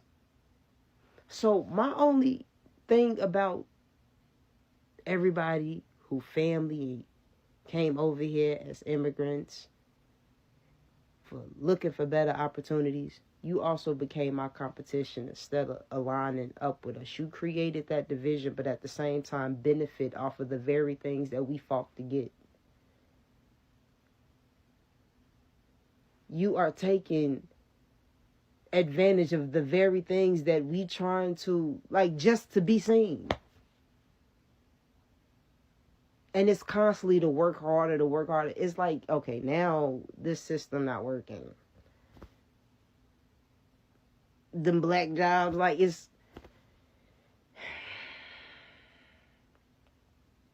Y'all came over here mad disrespectful. All we said is just, we can't have nothing. Everything that we can't have nothing. Beyonce is as big as she is, and we originated it. We can't have nothing. We can have that conversation even about Shabuzi, but how can you see the solidarity? All we saying is, give us the respect that's due. Because we better together than we are apart. But y'all come over here and align with everything against us too. And it's like, I need the real niggas to realize we really all we got. But in the meantime, until we can get on the same page, because there's conversations that we need to hold within our own households, we need to get our ducks in a row. We need to take advantage of these next 4 years. That's all I'm saying. Let me go ahead and finish doing what I was doing. I'll talk to y'all later.